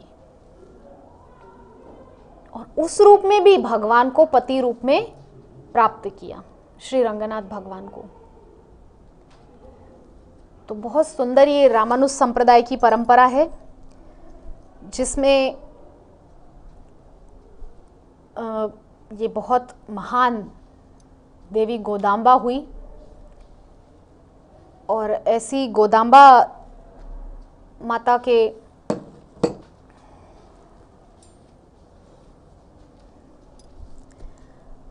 ऐसी माता गोदांबा के चरित्र को हमने आज सुना। जहाँ तक मेरा विचार है कि बहुत सारे लोगों को तो माता गोदांबा कौन है ये ही पता नहीं होगा। तो ये मेरे लिए भी एक बहुत नया विषय था जब मैंने इस पे अध्ययन किया। मुझे बहुत अच्छा लगा कि कलयुग में जो पाद सेवन की आचार्य हैं वो लक्ष्मी का ही स्वरूप है। बहुत सुंदर ये चरित्र है। तो यहाँ पर कमेंट्स में कोई विवेक पटेल प्रभु जी हैं जो राजा पुरंजन की कहानी सुनाने के लिए निवेदन कर रहे हैं। तो यद्यपि प्रसंग नहीं है, पाद सेवन भक्ति की जो आचार्य लक्ष्मी और कलयुग में गोदांबा माता है, हम उन पर ही चर्चा कर सकते हैं, किंतु जब ऐसा निवेदन आया है तो हम थोड़ा उस पर चर्चा कर लेते हैं। तो प्राचीन बरही एक राजा हुए ध्रुव जी के वंश में। मनु के पुत्र उत्तानपाद, उत्तानपाद के ध्रुव, ध्रुव के उत्कल, उत्कल के अंग, अंग के बेन, बेन के प्रथु, प्रथु के अंतर्धान और अंतर्धान के हविर्धान, जिनको प्राचीन बरही भी कहा जाता है।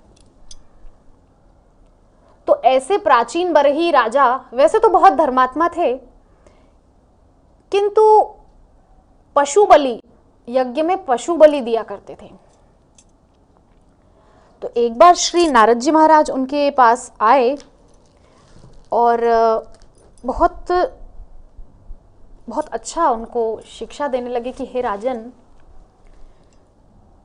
आप मेरे साथ थोड़ा आइए और अंतरिक्ष की तरफ देखिए, आकाश की ओर देखिए। तो राजा प्राचीन बरही ने देखा कि जिन जिन पशुओं की आज तक बलि प्राचीन बरही ने दी थी, वो सब पशु अंतरिक्ष में खड़े हैं और चिल्ला रहे हैं जोर जोर से, और क्या कह रहे हैं कि अब तुम्हारी बारी है प्राचीन बरही, तुमने हमको मारा, हम सब मिलके तुमको मारेंगे। तो प्राचीन बरही डर गए, एकदम भयभीत हो गए भयंकर दृश्य देख करके। किंतु अभी उनको पूर्ण शिक्षा नहीं मिली थी।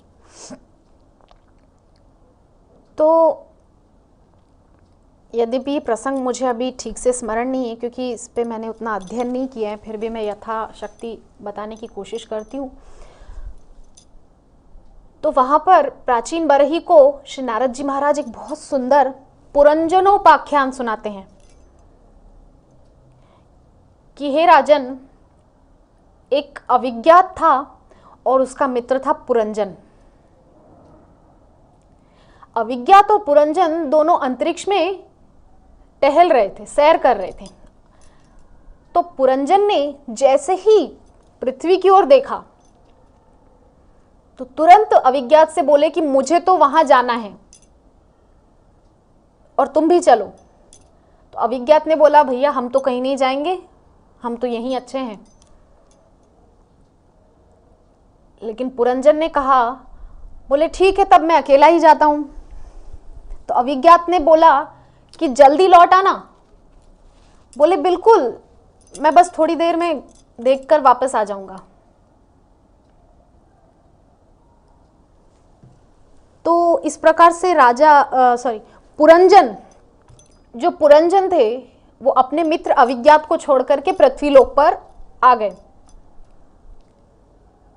अब यहां वो भटक रहे हैं, दर्शन कर रहे हैं सब जगह।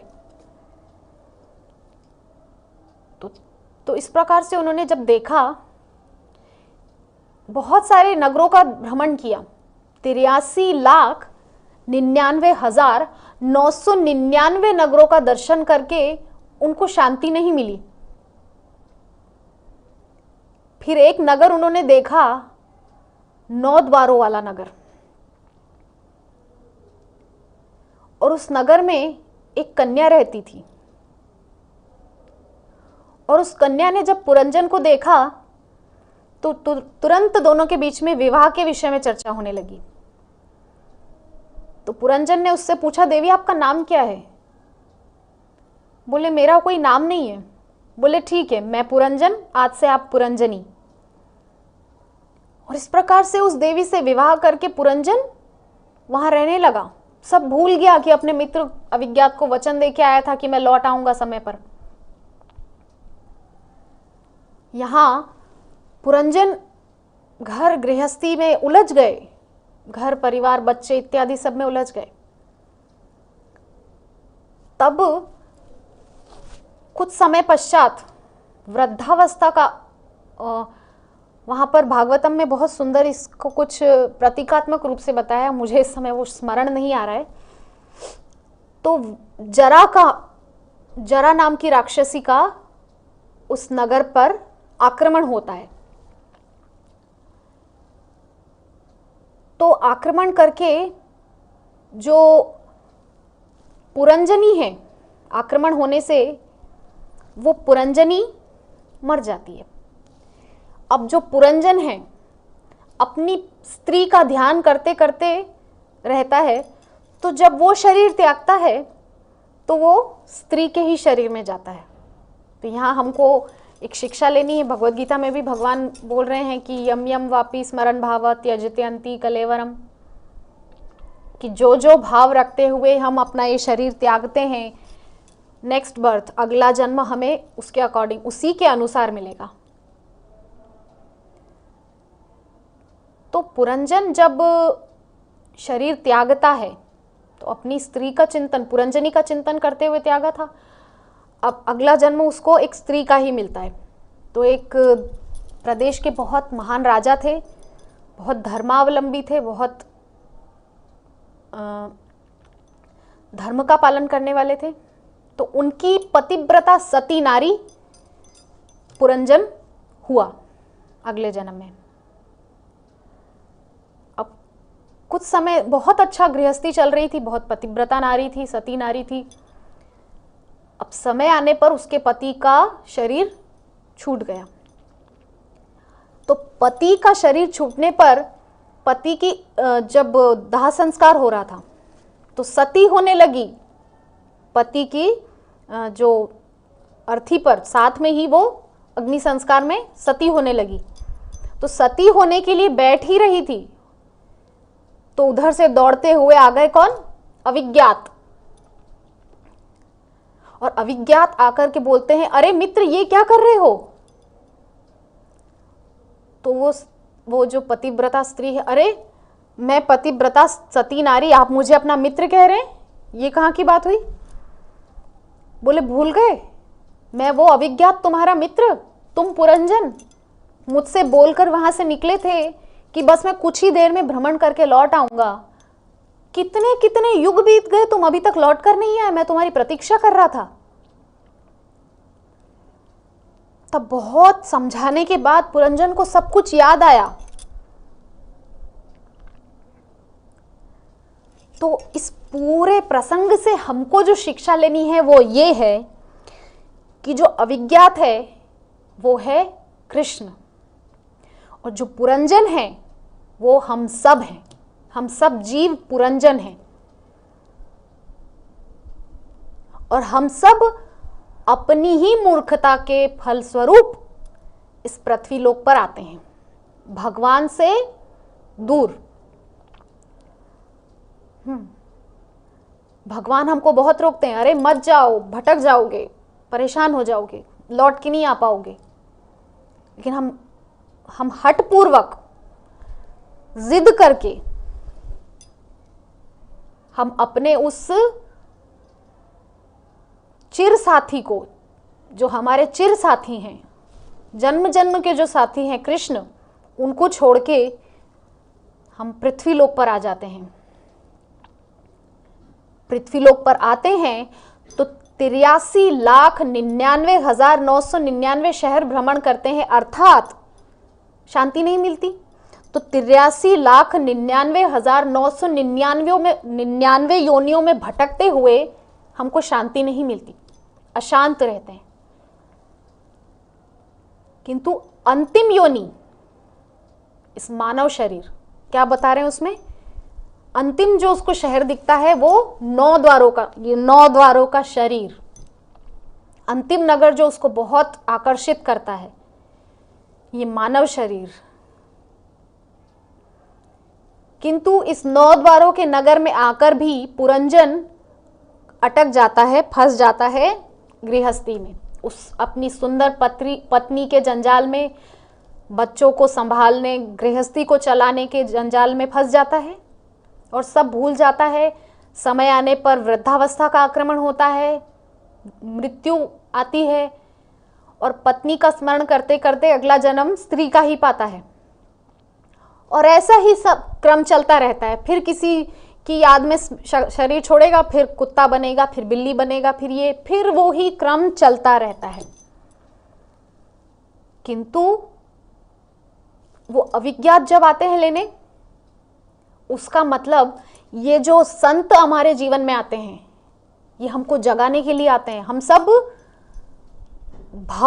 ये जो भवाग्नि है, ये जो दावाग्नि है, हम सब इसमें सती होने जा रहे हैं, हम सब इसमें जल रहे हैं। अपनी ही मूर्खता से हम इसमें जलने को खुद जा रहे हैं।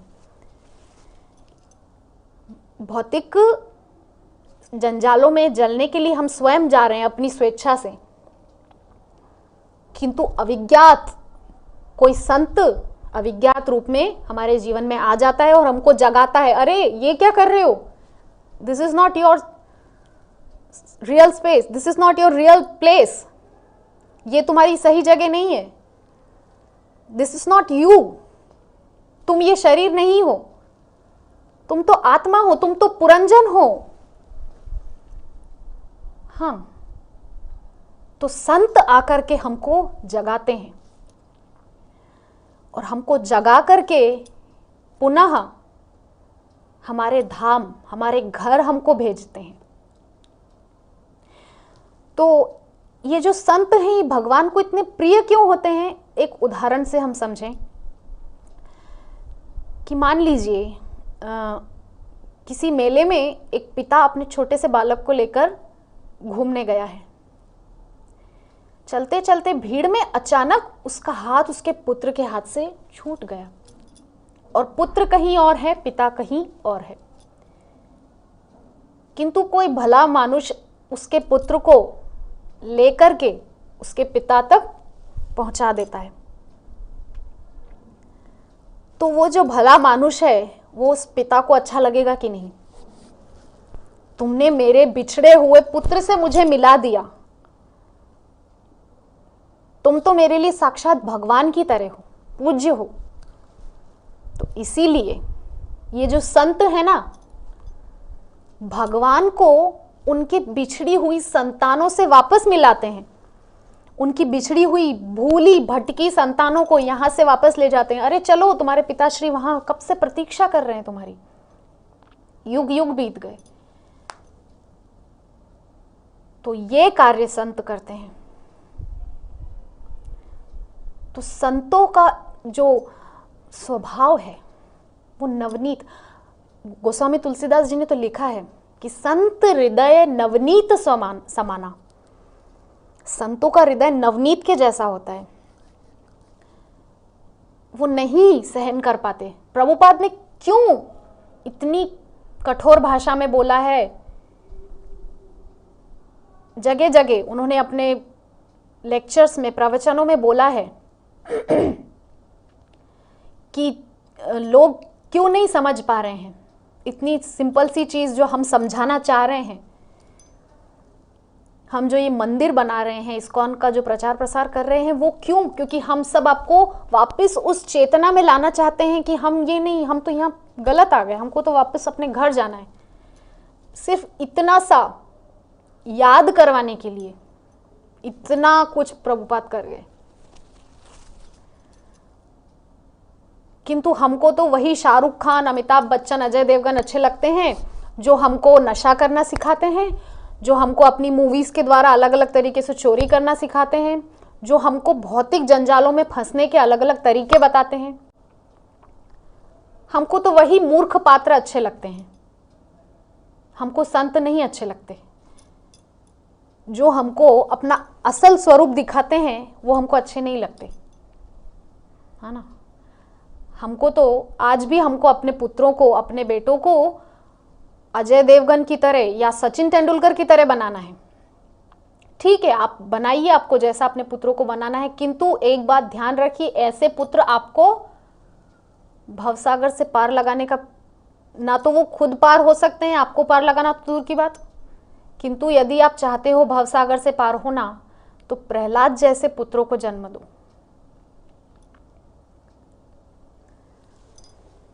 तो यहाँ पर प्रसंग बहुत लंबा हो रहा है।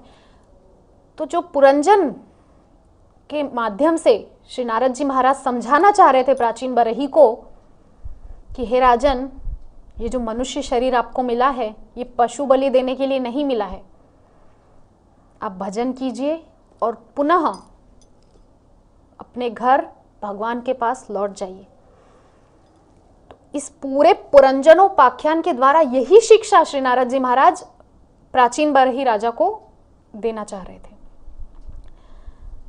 तो जैसा कि निवेदन आया था कि पुरंजन, राजा पुरंजन की कहानी सुनाइए, तो ठीक है, ये जो भी रिक्वेस्ट थी ये हो गई है।